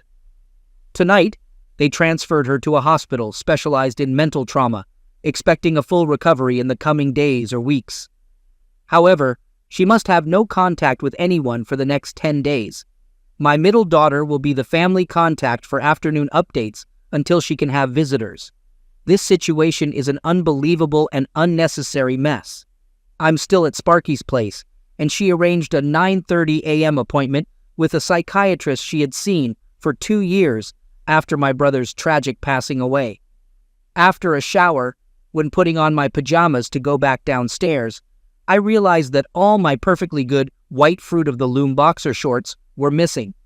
They had been replaced by boxer briefs from Duluth Trading Company with a band that says, "Go Buck Undressed." The colors include red, black, neon blue, maroon, and dark and light gray. When I questioned her about it, she humorously said the 60s called and wanted those ugly drawers back. She added that the boys need to breathe. Update. I got back home on Thursday night after seeing a psychologist my sister-in-law recommended, who she had used after my brother's passing away. The meeting didn't go well. To be fair to the counselor, I wasn't keen on going, and I was pretty angry at the time. Discussing the details of my wife's affair made me very uncomfortable. I had to attend a work meeting on Friday for a contract addendum that needed my presence and signature on a modified agreement. I met with my children in the afternoon to update them on their mother's condition. The clinician asked us to submit a plan for her discharge, and I stood firm that she couldn't return home but should move into a rental property. Today's status report showed encouraging progress over the weekend. They are also planning family sessions with her as early as the end of this week. I made it clear to my children that I wouldn't be attending any family sessions. I told them her recovery wasn't my responsibility and I wouldn't be part of it. While they may not fully agree, that's the stance I'm taking. However, I did commit to not filing for divorce in the next 6 months. I attended church on Sunday, sitting in our usual spot of nearly 40 years. None of the affair partner's family was there, and I didn't bother asking my pastor about them because I don't care. This afternoon, I met with a psychologist recommended by my pastor. It was a productive meeting for me. He's 74 years old, working part-time from an office behind his home. He outlined the goals he'd like to achieve with me, and I agreed to follow the steps. I feel comfortable with him and agreed to meet weekly. An investigator from the State Medical Board Examiner's Office is coming to my office on Wednesday morning. This follows a complaint filed by the attorney against the affair partner. I'll have to give a sworn deposition about the affair. I resent every step I have to take because of her affair. While I don't think she's faking a mental breakdown, I find it challenging to be sympathetic. Update. My wife is still undergoing treatment and is committed to staying there for 30 days. She's improving, but my children agree that she needs more in-house treatment. I haven't directly communicated with her since December 27th. To cover the costs, she withdrew from her retirement account. I haven't had a sit-down with my mother-in-law. She and her daughters have visited my wife. I texted her that I would talk when I felt ready. She has called to check on me multiple times. While she's sad, she remains strong. There's no news about the affair partner, but his house is up for sale. I'm unsure if they are separated or still together. I've attended counseling twice and am actually looking forward to my Monday meeting. It's been beneficial for me. The affair is widely known and being gossiped about. Despite being thoroughly embarrassed by her actions, I continue to attend church and hold my head up. My children and grandchildren are doing well. Keeping busy at work and managing my son's re-election campaign has helped me stay occupied. Lately, I've noticed more attractive women than ever before. I'm not sure if it's good or bad, just something I've become more aware of. I believe that covers everything. Update. My wife left the hospital on Tuesday and headed to a rental property owned by my company. Despite being an older house, it has undergone a complete renovation from the stud walls. I still haven't spoken to her since December 27th. She penned 2 letters expressing remorse and seeking my forgiveness. I haven't replied, except for telling my children that I've read them and will reach out when I'm ready to discuss the past and the future. We have a woman who has been a housekeeper for my wife for over 20 years. I sent people to my house, and following my daughter and the housekeeper's guidance, they moved a bedroom suite and other essentials to create a comfortable space for my wife. They bought new furniture, and everything has been ready for her release from the hospital for over a week. She arranged to employ the housekeeper every day for as long as needed, providing her with a driver and sitter for the nights her sisters stay as long as required. I had dinner with my mother-in-law at her home on Tuesday night and explained my stance. She was very understanding and expressed her support for me. According to my son, his grandmother visited his mother last night and wasn't very sympathetic. Apparently, she didn't spare my wife's feelings with what she told her. This is the first time they discussed my wife's betrayal. I'm going to Sparky's tomorrow. She has tickets for a concert on Saturday night. Initially, she and a friend were going, but the friend can't make it due to a coworker's funeral on Saturday. We'll fly to North Carolina tomorrow afternoon and return Sunday afternoon. I'm looking forward to something different, and hopefully I'll enjoy it. I'm actually enjoying counseling and look forward to the weekly sessions. It seems to help me compartmentalize the pieces of my life. Story 4. Growing up, I always believed in the sanctity of marriage. Watching my parents navigate their struggles with grace, I imagined that love was an unshakable foundation. My father, a mechanic, and my mother, a school teacher, always seemed to find a way to balance their differences. They showed me that no matter how tough life became, honesty and effort were the glue that held them together. When I met Dakota, she seemed to embody everything I wanted in a partner. We connected instantly, and within a year I found myself standing at the altar, confident that I was entering a bond as unbreakable as the one my parents shared. Yet life has a way of surprising us, sometimes in the most devastating ways.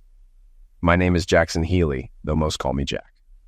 Standing silently at the doorway to my bedroom, I watched my wife, Dakota, entangled with a man I didn't recognize. For nearly 10 minutes, I observed without a word, recording the scene on my phone, snapping photos, and even jotting down details in a surreal state of detachment. They remained blissfully unaware of my presence, their actions unfolding like a grotesque play. The repetition of their movements finally snapped me out of my daze, and I knew this wasn't just a betrayal. It was the beginning of the end. As I watched, the guy seemed oddly familiar, not because I knew him, but because he resembled me. Same age, same height, same build, brown hair, blue eyes, nothing remarkable. The only difference, he wasn't me. That seemed to be the appeal. It's a cliche, I know, coming home early from a business trip to find a strange car in the driveway. That's how I ended up here. What bugged me was that Dakota had her lover park in plain sight, on our cul-de-sac where neighbors could easily see. Was she not worried about getting caught? Finding her with another man was a shock, sure, but what stung most was how she acted. In 18 years of marriage, I'd never seen her like this. Our bed life was tame but satisfying, or so I thought. She never once hinted at wanting something more. Yet here she was, saying things I didn't even know she knew, growling into her lover's ear with passion I'd never experienced. Oddly, I didn't feel rage. No urge to grab a tool or a softball bat. I was angry, hurt, and confused, but there was no fury. I think it's because I already knew. This was the end of our marriage. She did this, and there was no coming back. Case closed. As I debated my next move, I noticed an unopened box of rubbers on her nightstand. "Why bother having them if you're not going to use them?" I muttered. After we had our daughters, Sheridan, 13, and Helena, 11, Dakota made me wear rubbers until I got a vasectomy. She said 2 kids were enough, though I'd hoped for a son. I still regret not pushing harder for that. Then I realized something else was missing. Dakota's nightstand always had 4 photos, her little shrine. Now 2 were gone, a family portrait and our wedding photo. The ones of our daughters were still there, prominently displayed for her lover. "What kind of nonsense is this?" I muttered to myself. The photos weren't anything special, just baby pictures or maybe shots from kindergarten. Still, their absence felt oddly significant in the moment. After a bit of thought, I realized where they'd likely be, in the second drawer of Dakota's expensive Drexel Heritage chest next to the bed. I opened the drawer quietly, and there they were. I knew because of Dakota's habit of tidying up before the cleaners came. She'd stash anything out of place in that drawer, a quirk I once teased her about. At a neighbor's party, I joked, "Do you clean before the cleaners come? Dakota always does." Instead of laughing, everyone looked at me like I was clueless. One replied, "Of course you do." As I took the photos, I wondered if she hid them to show respect. Maybe her lover asked her to. Either way, it didn't matter. I slipped the photos into my pocket and left the house. It was only 3 p.m., so I decided to head to work. After days away, I was sure my desk had a pile of meaningless papers. I slipped into my office unnoticed and locked the door. Setting the photos on my desk, I stared at them, unsure why I'd brought them. Maybe they were a reminder of what I was losing or what I had to fight for. Finally, I called my old college roommate, Ennis H. Dixon, who happens to be a family lawyer. After navigating through 3 secretaries, he finally answered the phone. "Jackson, good to hear from you," Ennis greeted. "What's going on?" "I need your cell number," I said flatly. There was a pause on his end. Then he asked cautiously, "Oh, no, what happened?" I gave him the rundown. "As far as I know, they're still at it in my bed." Ennis let out a heavy sigh. "Damn, that's low. So, what's the plan?" "Divorce," I said without hesitation. "And I want them to feel it." "Well," Ennis replied, his tone lifting slightly, "you're lucky for 2 reasons. I'm the best family lawyer in the state, and you don't live in a no-fault state." "Perfect," I said firmly. "Let's do it." "Wait, Jackson," Ennis cautioned. "I assume you want primary custody of the kids? That's hard, but doable. Also, even with proof of infidelity, Dakota will probably get alimony.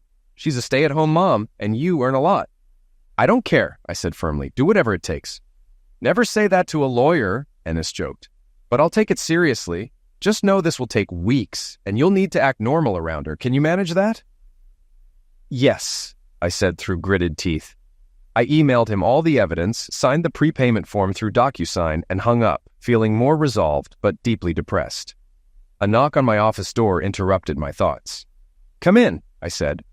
My assistant, Franny Graybull, peeked in hesitantly. "Is everything okay, boss?" "Yes, Franny. Everything's fine. I just came back early and got busy." She frowned. "I know, Jack, but you brushed past me earlier without even saying hi. You've been in here for over an hour." "Sorry, Franny. Just a lot on my mind," I said dismissively. Franny Graybull had been my assistant for over 15 years, hired at Dakota's suggestion. She was a longtime friend of Dakota's who had fallen on hard times after her husband, a non-combatant military man, died in a work accident. His life insurance was just $12,000. Not much for a widow with 2 kids. Despite the circumstances, hiring Franny was one of the best decisions I ever made. She turned out to be an exceptional assistant. "Okay, Jack," Franny said hesitantly. "I'll head out now." As she turned to leave, her eyes landed on the photos on my desk. "Are these new?" she asked. "Yes," I replied. "I brought them here to remind me of what matters." "That's sweet," she said warmly. "Have a good night." "Bye, Franny." I wanted to say more, but Ennis's advice about acting normal held me back. On the drive home, my mind raced. How could I act normal after seeing what I'd seen? Going to a hotel was out. Too many people at work had noticed me. Reluctantly, I headed home. When I pulled into the driveway, Dakota was already at the garage door. Her expression flickered with fear, anxiety, and anger before settling into a bright smile. "Oh my God, Jack, you're home. We weren't expecting you until tomorrow," she said, her voice a mix of surprise and nervousness. "I thought I'd surprise you," I said evenly. "I got in around 3 and finished the day at the office." "Well, we're glad you're home." She kissed my cheek. "Dinner will be ready soon, but it's not much. I wasn't expecting you." "That's fine. I'm not very hungry anyway. I'll change out of this suit. Feels like I've been in it forever." I started upstairs, only to be ambushed by the girls. They hugged me tightly, squealing, "We missed you, Daddy." "I missed you too," I said, forcing a smile. Their joy gave me strength. At least I had them. Freed from their embrace, I walked into what used to be my bedroom. Everything looked normal. The sheets smelled fresh, the room was spotless, and the bed was perfectly made. Dakota must have noticed me staring at her nightstand. "Oh, I broke the frames while cleaning," she said casually. "I took them to Aaron Brothers to get them fixed." Her tone was light, but the lie was clear. I nodded silently without looking at her and continued changing. Eventually, she left. For the record, she smelled fresh as always, like a daisy, just like every other day I came home. My attempts at acting normal fell flat. Dakota was tense all evening, and dinner, usually lively and loud, was painfully quiet. I spent most of the time with the girls, helping with their homework, while Dakota sat stiffly, wearing an unreadable expression. The girls seemed to sense something was off, but didn't ask questions. If I'm going to pull this off like Ennis suggested, I thought grimly, I need to get better at pretending. After the girls went to bed, I poured a glass of Maker's Mark and settled into my old office chair in the man cave, the only space in the house I could call my own. Warm and comfortable to me, Dakota always called it an embarrassment. I knew I'd have to face her eventually, but she beat me to it, walking into the room with a worried look, wringing her hands. Normally, she avoided this space entirely. She sat on the couch opposite me. "Come here, little bunny," I said lightly, patting my knees. Her face lit up as she quickly moved to sit on my lap. I kissed her cheek and said, "Sorry I was so quiet at dinner. The trip didn't go well, and I've got a lot to sort out. I just needed some time." She relaxed visibly. "It's okay, Jack.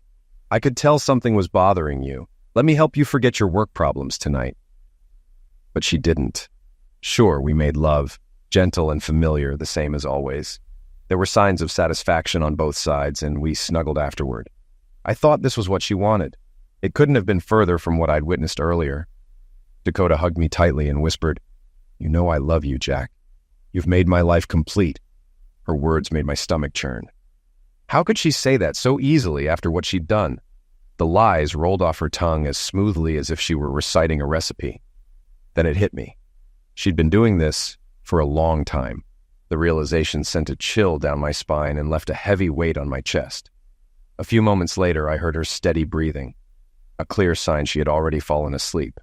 Less than 8 hours earlier, she had been fooling around with her lover in this very bed, and now she was asleep as if nothing had happened.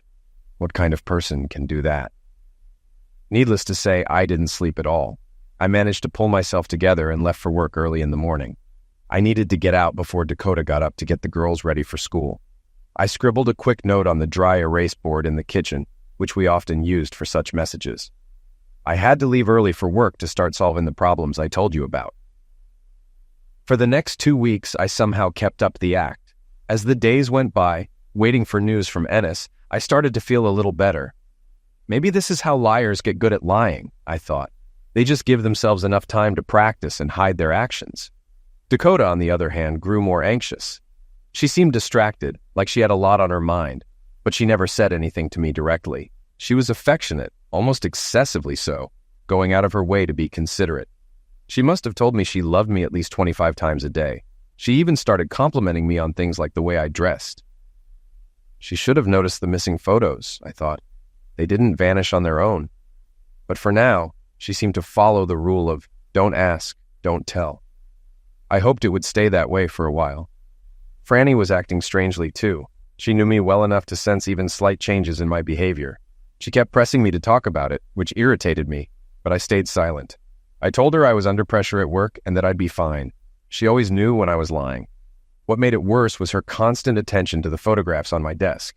What's the big deal? I thought, frustrated. I had long accepted that I wasn't great at reading women's emotions. I couldn't tell if Franny was sad, worried, or angry. But each time she left my office after looking at the photos, she had this peculiar expression on her face. I think women are just better at this than men, I told myself. I started questioning my sanity. I didn't feel the emotions I thought I should. Instead, I felt hollow. It was like a 50-pound weight sat on my chest every moment, making it hard to breathe. I was only pretending to live. I needed this nightmare to end. Fast. That's when Ennis called and asked me to come to his office immediately. When I arrived, his expression was grimmer than usual. Yes, we've got them cornered, Ennis said. But here's the hard part, Jackson. You need to prepare yourself. Dakota dated Mr. Du Bois a long time ago, before you were even married. I took a deep breath. How long ago? I asked, my voice barely steady. According to what we found, Ennis said in a low tone, Du Bois bragged about sleeping with Dakota the morning of your wedding, just a few hours before the ceremony. He claims she told him she was going to give you sloppy seconds that night. I should have lost it completely, but instead I found myself asking, how did your investigators uncover this? It's better if you don't know, Jackson. A lot of what we've got can't even be used in court. And frankly, if I weren't so good at what I do, we might be in trouble for some of it, Ennis replied with a dark chuckle. Damn it, I muttered, running a hand over my face. The kids, I wonder if they're mine. Ennis's expression darkened, and I could tell there was more bad news. My voice trembled as I asked, There's more, isn't there? Before he could answer, a thought struck me like lightning. Holy crap, Ennis, maybe she's married to him too, I blurted out. Like one of those people who leads a double life, 2 families, a bigamist. Ennis shook his head. Du Bois is married, but not to your wife. He has his own family, been married 10 years with 3 kids under 8, he explained calmly. The gears in his mind seemed to turn as he added, Well, setting him up to burn is easy enough, if you're willing. I hesitated, the weight of it all sinking in. I don't know, Ennis. I don't want to destroy his wife and kids. Ennis leaned forward, his voice firm. Jackson, you might actually be doing them a favor. If you watch the video of Dakota and Du Bois, you'll see how much he tears into both you and his own wife. Dakota doesn't exactly encourage it, but she doesn't stop him either. My team found out that he only married his wife because Dakota wouldn't divorce you to be with him. I stared at him, the betrayal twisting deeper. Why does she even want to stay married to me, Ennis? We're working on that, buddy, he reassured me. Just give us some time. The frustration boiled over as I clenched my fists. I can't take this anymore. When can we serve her? Very soon, Jackson, Ennis said, a hint of a smile playing at the corners of his mouth. But I'm working on something worth the wait. Life went on. Dakota remained affectionate. She kept the girls on their best behavior, and we started making love more often than before. But nothing had really changed in how we made love. She seemed genuinely happy. I didn't think she was that good an actress, capable of pretending all these years. It only made her betrayal more disturbing. I was driving myself mad, spiraling as I tried to make sense of her actions. How could she say one thing and still betray me? I decided the best thing to do was fake it until I could be done with it. What on earth was Ennis waiting for anyway? The following Monday, he called me and asked me to come back to his office. Ennis was the type to crack a joke even on his deathbed, a man who rarely took anything seriously. But now, as I watched him, his expression was so tense, I wondered if he might actually be sick. He nodded slowly, clearly gathering himself. Look, Jack, I'm not sure how to tell you this, but it could change your perspective on custody. My stomach dropped. They're not mine, are they? I asked, my voice barely audible. Ennis hesitated. We won't know for sure until we do a DNA test, but no. I don't think they're yours, but it's worse than that. I blinked, stunned. How could it possibly be worse than them not being mine, Ennis? They know, Jack, he said gravely. What are you talking about? I interrupted sharply. Ennis leaned forward, his voice low and steady. The girls know that Du Bois is their father. My team got video footage of him, Dakota, and the girls having a picnic at the park last Sunday. The girls called him Dad. He and your wife held hands, kissed, and played games with Sheridan and Helena. For a moment, everything went black. When I came to, memories flooded back. Last Sunday, while I was cleaning up the lawn, Dakota had told me she was taking the girls to the park. I blinked and realized Ennis was pressing a cold towel to my forehead. Jackson, what happened? You were out cold. Let me call the paramedics. No, I'm fine, I said, shaking my head as the fog began to clear. Sorry about that, Ennis. God, it feels like my whole life has been a lie. Buddy, Ennis said with a small, grim smile, you just hit the magic word. What word? I asked, confused. Fraud. I let out a bitter laugh. I was thinking you're a better man than I am, because if it were me, I'd be out for revenge. I wouldn't stop at divorcing Dakota or warning Du Bois's wife. I'd want to go all the way. Ennis leaned back in his chair. Did you know you can get a marriage annulled for fraud? Annulled, I repeated, incredulous. We've been married for 18 years, Ennis. How can that even be an option? The time doesn't matter, he explained. You just have to apply within 4 years of discovering the fraud. I won't lie, it won't be easy, but it's worth considering. If you get an annulment, there's no alimony. You probably won't owe child support either, though that's up to the judge. What? I said, the disbelief clear in my voice. Child support? You can't be serious. Unless we can prove Dakota and Du Bois deliberately deceived you into raising his kids, there's a chance you'd be stuck, Ennis admitted. But that's not why I'm suggesting annulment. If we file for divorce, your case stays low-key. Annulment after 18 years? That'll make headlines. Tabloids will eat it up, public shame for both of them. It also strengthens your case for recovering child support. Plus, I get my 40%. Maybe I'll even give you a 5% discount. I tapped my chest mockingly. Your generosity moves me, Ennis, right here. Ennis leaned in, his tone serious again. That's not all, Jack. We've uncovered more. I listened as he laid out the rest. By the time we made our plans and parted ways, I thought I was past the point of being shocked.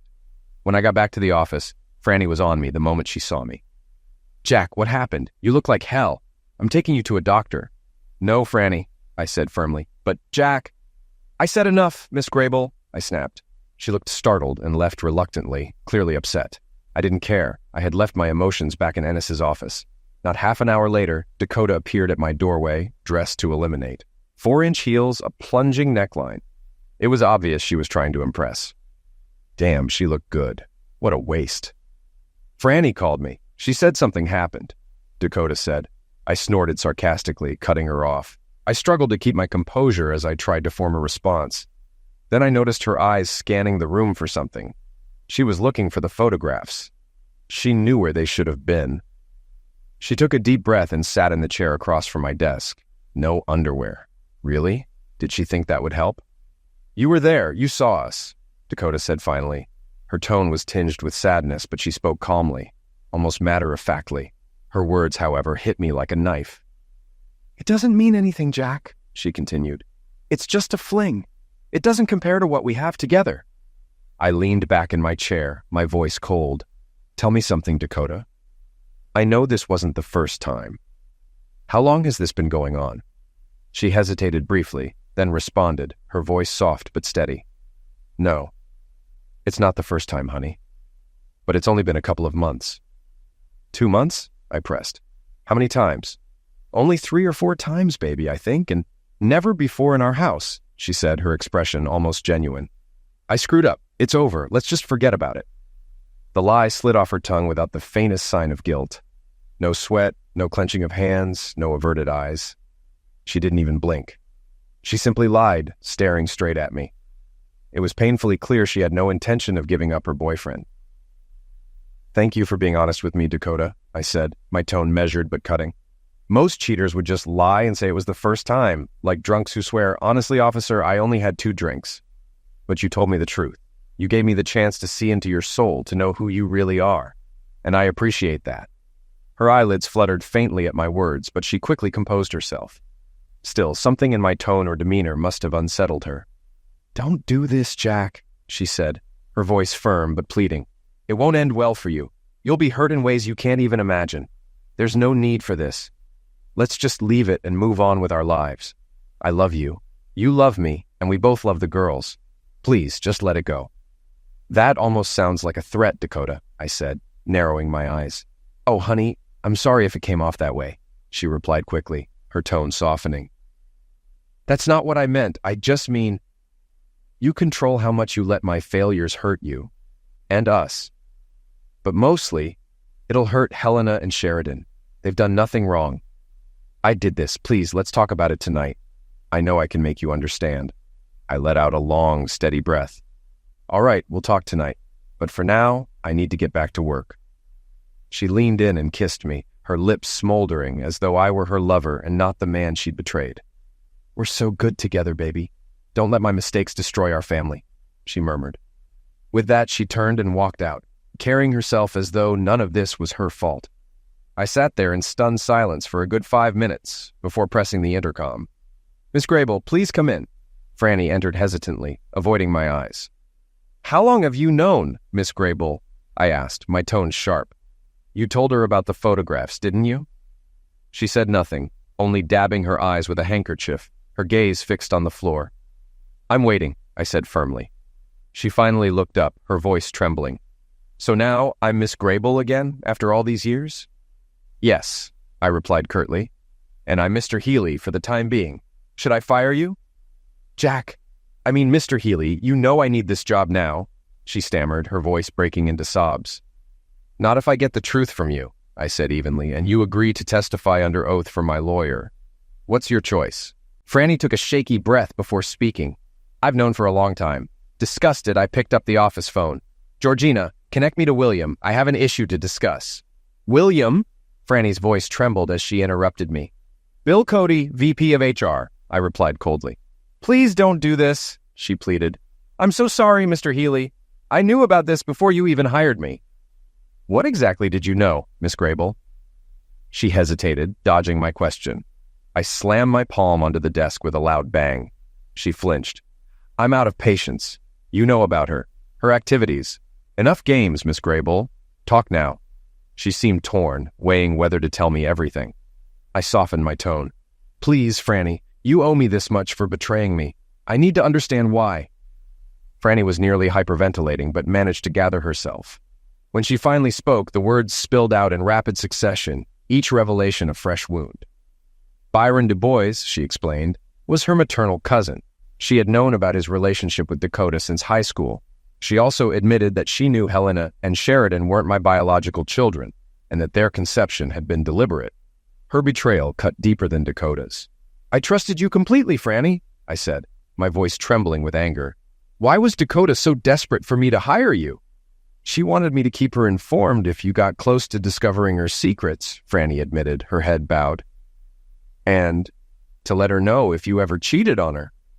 "For God's sake," I muttered, leaning back in my chair. "Franny, do you have any idea why she married me? Just earlier, she was here declaring her undying love and begging me to stay together." "You won't believe it, but she truly loves you," Franny said quietly. I let out a bitter laugh. "Sure, that's easy to believe now." "It's true, Mr. Healy. Years ago, I asked her the same thing. She told me she loves you, but she needs Byron too. That's all." I slammed my fist on the desk. "She destroyed my life for your cousin," I shouted. Franny shook her head, looking even more distraught. "Why the kids, Franny?" I demanded. Mr. Healy?" She hesitated, looking as if she might crumble. "Out with it," I said sharply, pointing at her. "Are you sure? It's worse than you can imagine," she whispered. "I've heard that before. Just tell me." Franny stopped crying and met my eyes. There was pity in her expression, but no hesitation as she delivered the final blow. "Dakota told me she asked Byron to get her pregnant because she wanted her children to come from an alpha male," she said softly, watching my reaction. I couldn't stop the bitter sarcasm. "So I'm the beta?" Franny nodded reluctantly. "Yes, she wanted the kids to have what she called alpha bloodlines. But she thought a beta, you, would raise them to be kind and compassionate. She believed your character was better suited for parenting. Byron agreed. She also told me she needs both an alpha and a beta to feel complete." The absurdity of it all broke me. I laughed uncontrollably, a sound that bordered on hysteria. When I finally regained control, I waved Franny off. "Schedule an appointment with Ennis," I said, my tone flat, "and make sure you come clean completely. Understood?" She nodded, understanding the weight of her next steps. At the door, she hesitated and turned back. "What should I tell Dakota, Mr. Healy?" I sighed, exhausted. "You can call me Jack, Franny, and I don't care what you tell her. It doesn't matter anymore. Good night." She paused again, her expression tentative. "Wait, just out of curiosity, not that it matters. But do you think I'm a beta?" Tears streamed down her face again. "Yes, but it's not a bad thing." "That's all, Miss Grable." She sobbed, turned away, and quickly left, shutting the door behind her. I didn't know exactly what my next step would be, but I knew I wasn't going home. I decided to take a chance and called my friend Butch, hoping she was still in her office. To my luck, she was, and I headed over to see her. Let me tell you about Butch. Her real name is Cheyenne Gillette, and she's the director of IT. She's a retired U.S. Navy commander, rumored to have been the first woman to qualify for Bud's naval school before a knee injury derailed her career. She's tough as nails, fiercely private, and unapologetically lesbian. She once told me, "If you're going to call me a lesbian, make sure you capitalize the L, but I prefer queer, just smile when you say it." I didn't fully get it, but I respected her, and we were friends, probably the only real friend she had at work. Our friendship began after I witnessed a Neanderthal maltreating her outside the break room. When she'd had enough, she shoved him to get away. Normally, I stay out of people's personal conflicts, but this guy crossed a line and deserved worse. When Butch realized I'd seen the encounter, her face drained of color. She knew she could be in trouble. A director shoving an employee? Usually a career ender unless you're connected to the owner. I approached calmly. "Miss Gillette, he shouldn't have pushed you like that. Are you okay?" She smiled faintly, leaned toward the guy, and whispered something in his ear. As she walked past me, she said, "Call me Butch. All my friends do." 3 days later, the guy was fired, and that was the end of it. We'd been friends ever since. Once I thought I'd blown it when I accidentally called her Butch in a management meeting. You could have heard a pin drop, and I was sure my career was over. But she didn't flinch. She simply replied, "Okay, Sundance," and moved on. From then on, she called me Sundance, and if you were Butch's friend, you were her friend for life. "Damn, Sundance, you look like hell," she said when I walked in. That had become her standard greeting. "What's going on? Rumor has it there's a storm brewing in your world." "That's an understatement, Butch," I said, collapsing into a chair. "I need a place to stay for a while. Can I crash with you and Becky?" Becky was her partner of 17 years. "Of course, Jack. I'll clear it with her, but I don't see a problem. Want to fill me in?" I unloaded the entire story, sparing few details. When I reached the part about Franny's betrayal and mentioned my plan to fire her, Butch held up a hand to stop me. "You can't fire her, Jack," he said firmly. "That's opening us up to a wrongful termination suit. Worse, she could claim retaliation for personal issues unrelated to work. You can't risk it." "Nonsense, Butch," I snapped. "She sets me up and I'm supposed to let it go?" Butch leaned back, unfazed by my outburst. "Relax, Jack. I have a better solution. Work with Bill to transfer her. I need a new admin anyway." His grin turned wicked as he added, "Oh, and raise her salary. That way she can't accuse you of stalking her or maltreating her. You said she needs the money, right?" I couldn't help but laugh. For the first time in a while, something felt like a step in the right direction. Maybe this was the start of my long climb back. You see, Butch had been at the company for 5 years, and in that time, she'd gone through at least 12, maybe 13, administrative assistants. That's not even counting the ones who quit before starting, when they learned they'd be working for her. The first few who left tried filing complaints or lawsuits, but none succeeded. Butch treated everyone the same way she treated herself, with exacting standards. She kept flawless records and didn't tolerate nonsense.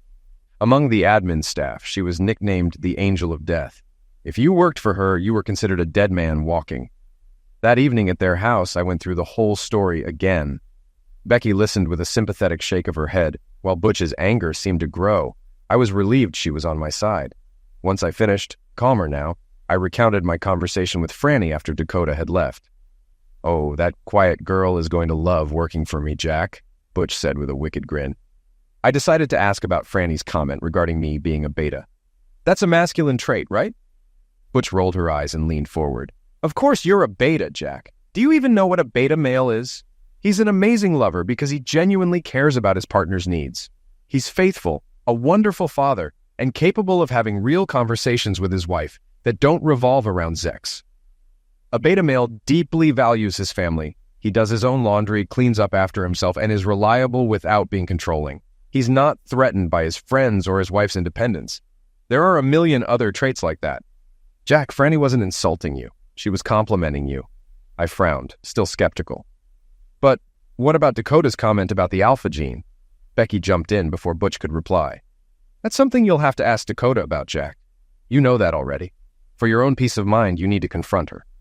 I can't say I understand why she did what she did, but I think I can see her thought process." "What? You—" "Relax, Jack," Becky interrupted, holding up her hand. "Let me explain with a question.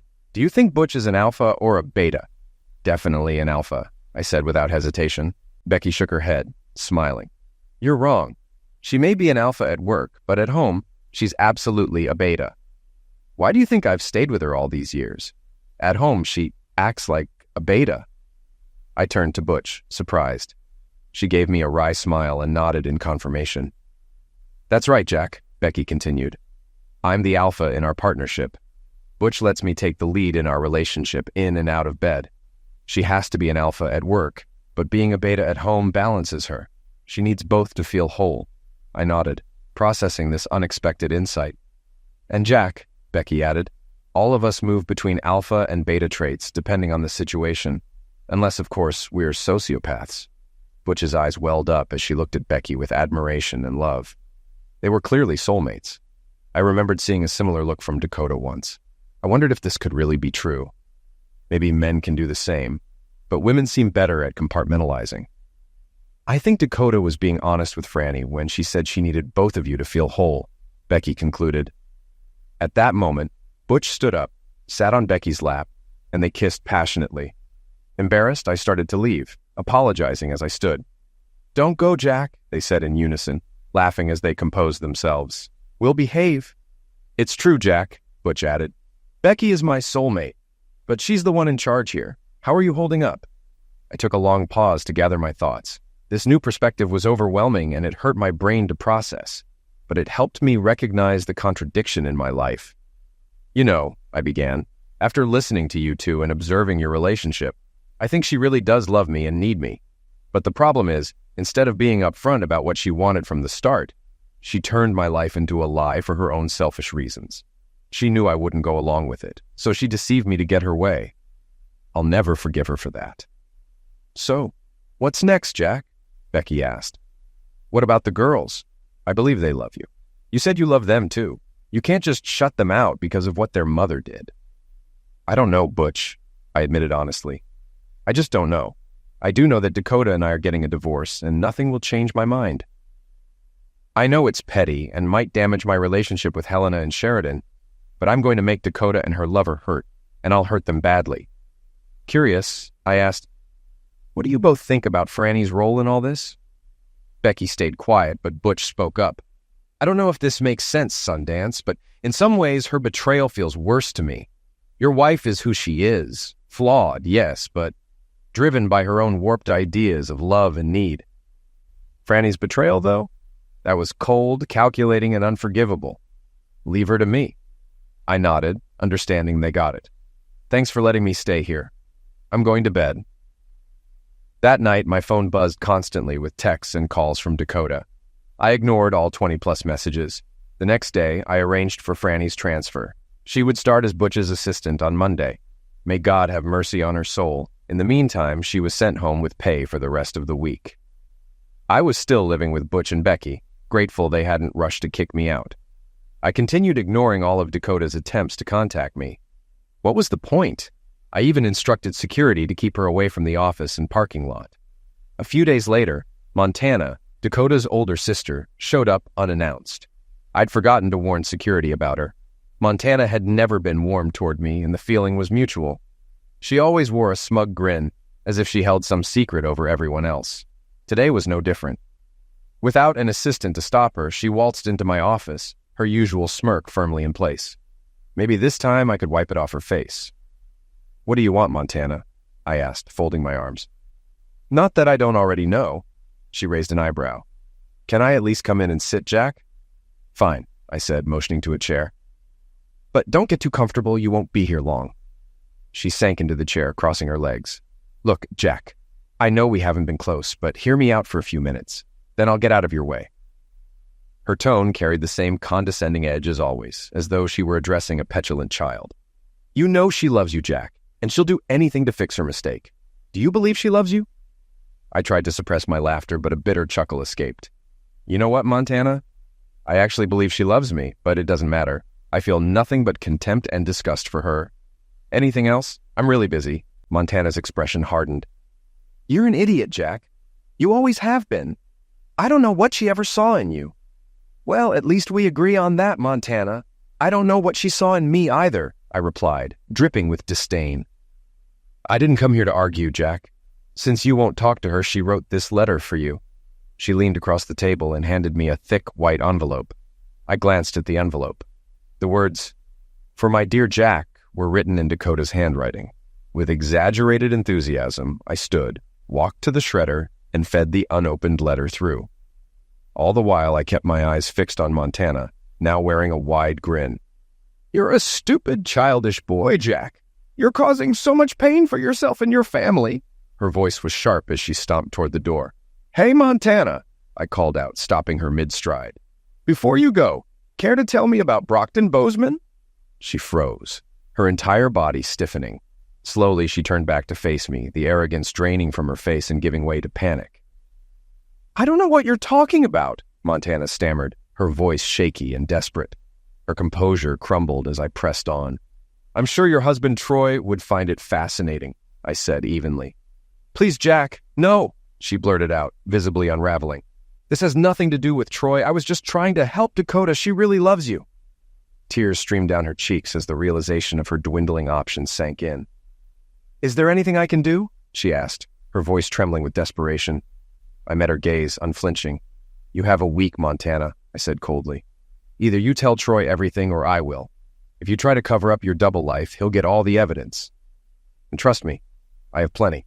He'll get it regardless, but since I'm such a nice guy, I'm giving you a chance to sell him on your lifestyle. If he doesn't come to me personally by the end of the week to say he's okay with it, he'll get everything." "Jack, please," she sobbed. "I know you don't believe me, but I love Troy. He means everything to me." "Yeah, I've heard that before," I replied, my tone razor sharp. I studied her trembling form for a moment before adding, "But you know what? I do believe you. That's why I'm giving you this week. If I didn't think you loved him, he'd get the evidence tomorrow." "Jack, no, I'm begging you," she pleaded, her voice cracking. I didn't flinch. "Are your two boys really his?" I asked bluntly. "Jack, you don't understand."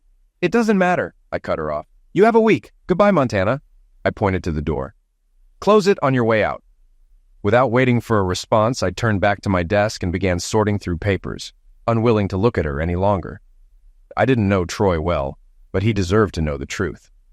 Ennis's team had uncovered that Montana, like Dakota, was living a double life. Maybe Dakota got the idea from her. Maybe it ran in the family, or maybe it was something straight out of Cosmo. Either way, it didn't matter. The door clicked shut behind her. I reached for the phone and dialed. "Ennis, burn them." "Music to my ears, buddy," Ennis replied. "But listen, Jackson, you're going to have to make some tough decisions. Nothing about this has been easy, Ennis." "What now?" I asked, my voice weary. His tone was deliberate. "I think an annulment is your best option. With the evidence we've gathered and Franny's sworn testimony, it's straightforward. We'll file your petition and the annulment affidavit, then serve her. Simple. I'll make sure the media picks it up. But there's a catch. With an annulment, you forfeit visitation and custody rights. You won't pay alimony or child support, but it'll be like the girls never existed in your life. Unless Dubois or Dakota allows you to see them, which is unlikely after we torch them, you'll lose them completely. This is all or nothing, Jackson. Either you commit to the end or we file for divorce, and you walk away poorer. What's your choice?" "Damn," I muttered, the weight of his words sinking in. "It just keeps getting worse. Damn. Ennis, I need time to think. I'll get back to you in a few days." "Fair enough, Jackson. Let me know when you're ready." I loved my girls. At first, hearing them call Dubois daddy filled me with rage. But then I realized they just thought they had two dads who loved them. It wasn't their fault. Who knows what Dakota had told them? I genuinely didn't know what to do. That evening, I discussed it with Butch and Becky. They didn't have answers, and I couldn't blame them. Still, for the sake of the girls, I leaned toward divorce. Then Dakota made the choice easier, by talking to Montana. What a shock. After work, I stopped at the Horse's Head Bar and Grill for a drink. Despite the misleading name, no horse-themed decor, it was quiet, which I needed to sort my thoughts. But that peace didn't last. "Hello, Jack," Dakota said, her voice calm but firm.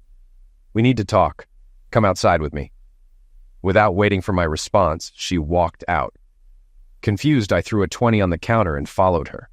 Outside, she pointed to a Chevrolet SUV in the parking lot. "Do you see them, Jack?" I spotted Dubois sitting in the driver's seat, Sheridan and Helena in the back, their faces tear-streaked. Dubois started the engine and drove away without looking my way. "What have you done, Dakota?" I asked, my voice cold. Dakota smirked, her eyes glinting with malice. If we don't come to an agreement now, that'll be the last time you see your daughters. I'll get custody in a divorce. Sure, you'll have visitation rights, but I'll make sure they never want to see you. I stared at her, stunned by her audacity. My voice was steady, though my anger simmered beneath the surface. What do you want? For us to stay together, Jack, she said calmly, as if it were the simplest thing in the world. But you'll have to accept Byron being part of my life. I leaned forward, my voice cold and deliberate. I know they're not my daughters, Dakota. Her smirk faltered, but she quickly recovered. They are your daughters, Jack. I loved 2 men and didn't know who the biological father was, but I knew you were the best man to raise them. I shook my head, disgusted. You're lying, as always. She bristled. What makes you think that? Because your lips move when you lie. It took her a moment to register the insult. Jack, she yelled. I didn't hold back. Get away from me, you vindictive witch. See you in court. I walked to my car, called Ennis, and said, move forward with the annulment, and take down Dubois while you're at it. I knew Dakota would use the girls as leverage, but I was determined to end this. I moved into a hotel and finalized the arrangements with Ennis. He filed for a temporary restraining order, confident Dakota would violate it and give us leverage. He even joked that it'd be great if she hit me or caused a scene. 2 days later, she delivered. Dakota stormed into my office, swearing and throwing things before slapping me repeatedly. Security subdued her, and the police took her away. Ennis was disappointed she didn't hurt me more, but used the incident to secure a permanent restraining order. The divorce hearing was set for 60 days. Ennis, ever dramatic, ensured it became a media circus. The judge denied Dakota's lawyer's request to close the hearing, likely eyeing re-election.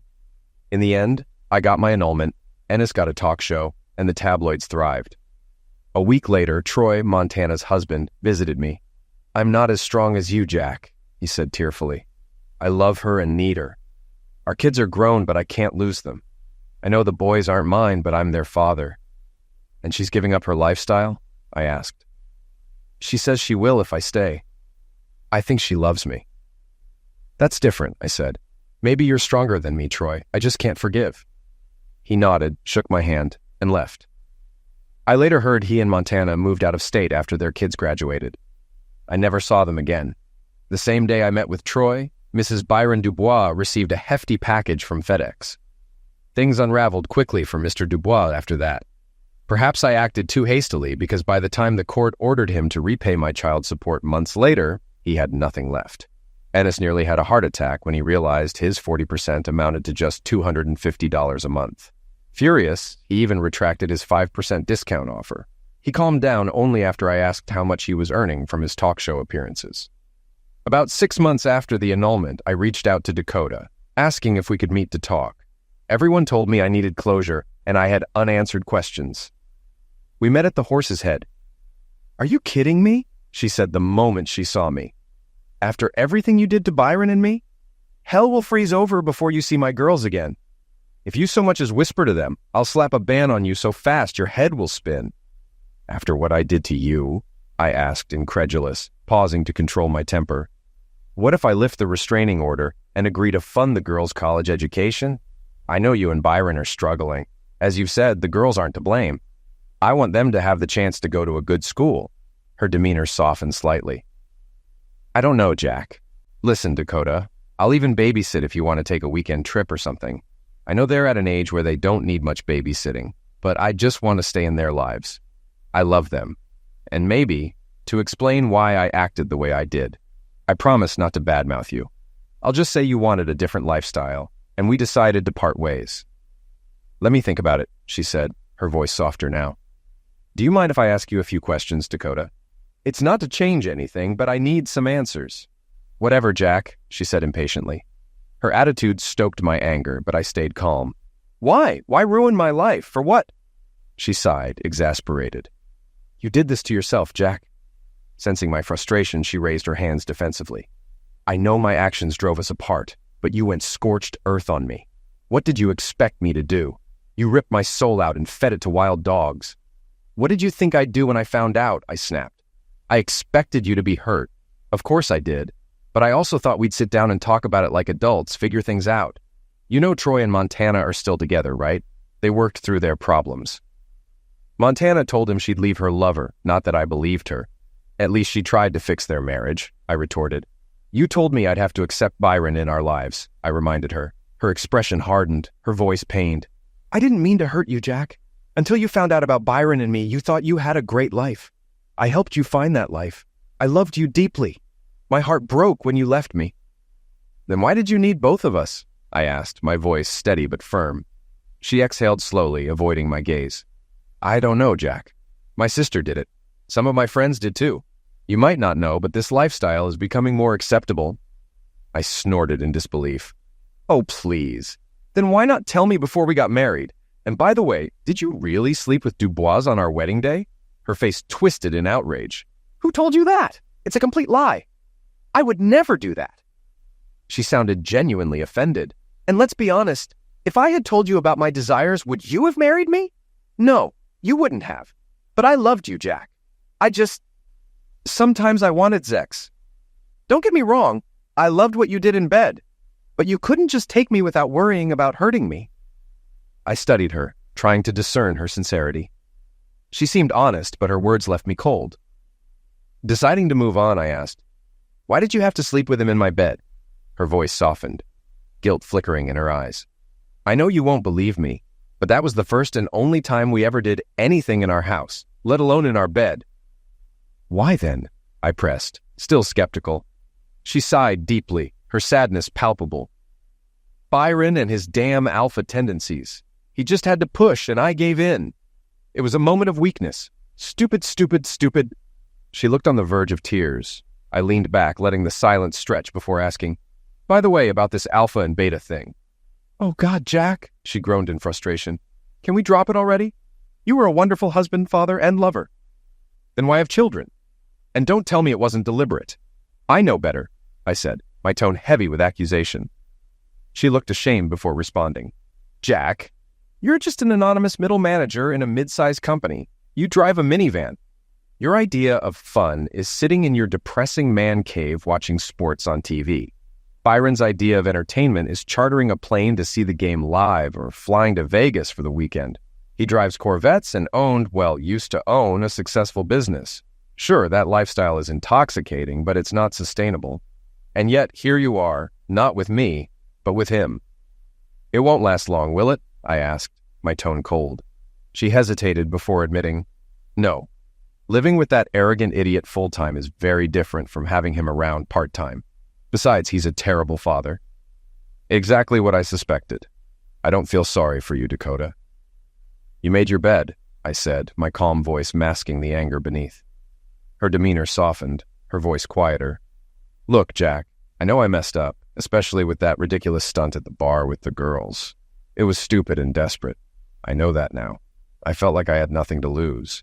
If I could undo that, or better yet, undo everything, I would... Her voice trailed off, leaving a silence between us. I didn't feel any better about the conversation. The closure I'd hoped for felt as out of reach as ever. Frustrated, I pushed back my chair and stood to leave. Jack, wait, she said, grabbing my hand. I still love you, and I always will. If you come back to me, I promise everything will be different. I'll cut Byron out of my life for good and spend the rest of my days making it up to you. I pulled my hand free and looked down at her. It's too late, Dakota. Thanks for meeting with me. Think about what I said about the girls. Goodbye. Jack, please don't leave. I need you in my life, she pleaded. But I didn't look back as I walked away. I never heard from Dakota about my proposal for the girls. I didn't know if she was still with Dubois or living on the streets, and honestly, I didn't care. But the uncertainty about Helena and Sheridan gnawed at me, sometimes driving me mad. They were innocent in all of this. Did I do the right thing?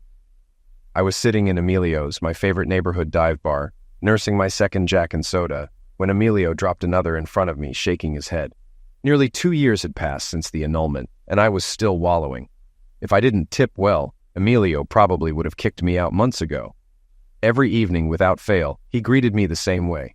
Here comes Mr. Sunshine. Try not to suck all the life out of my place again, okay, Jack? I wasn't exactly the life of the party. Drinks courtesy of the lady at the end of the bar, he muttered, nodding to the left. Going to cry on her shoulder too? Scare her off like you do everyone else? You'll cost me another customer, you idiot, he grumbled, walking off. Curious, I glanced down the bar and froze. Franny was walking toward me. I hadn't expected to see her. Although I'd seen her at the office a few times, I'd made an effort to avoid acknowledging her existence. That wasn't always possible. One day, she cornered me by the break room. "I'm not leaving, Jack," she had said firmly. "Fire me if you want, but I'm not going to give you the satisfaction. I won't make it easy for you." Then she walked away. After that, I stormed into Butch's office, seething. "Why is she still here?" "Calm down, Sundance," Butch said evenly. "I treat her the same as every other assistant I've had. And you know what?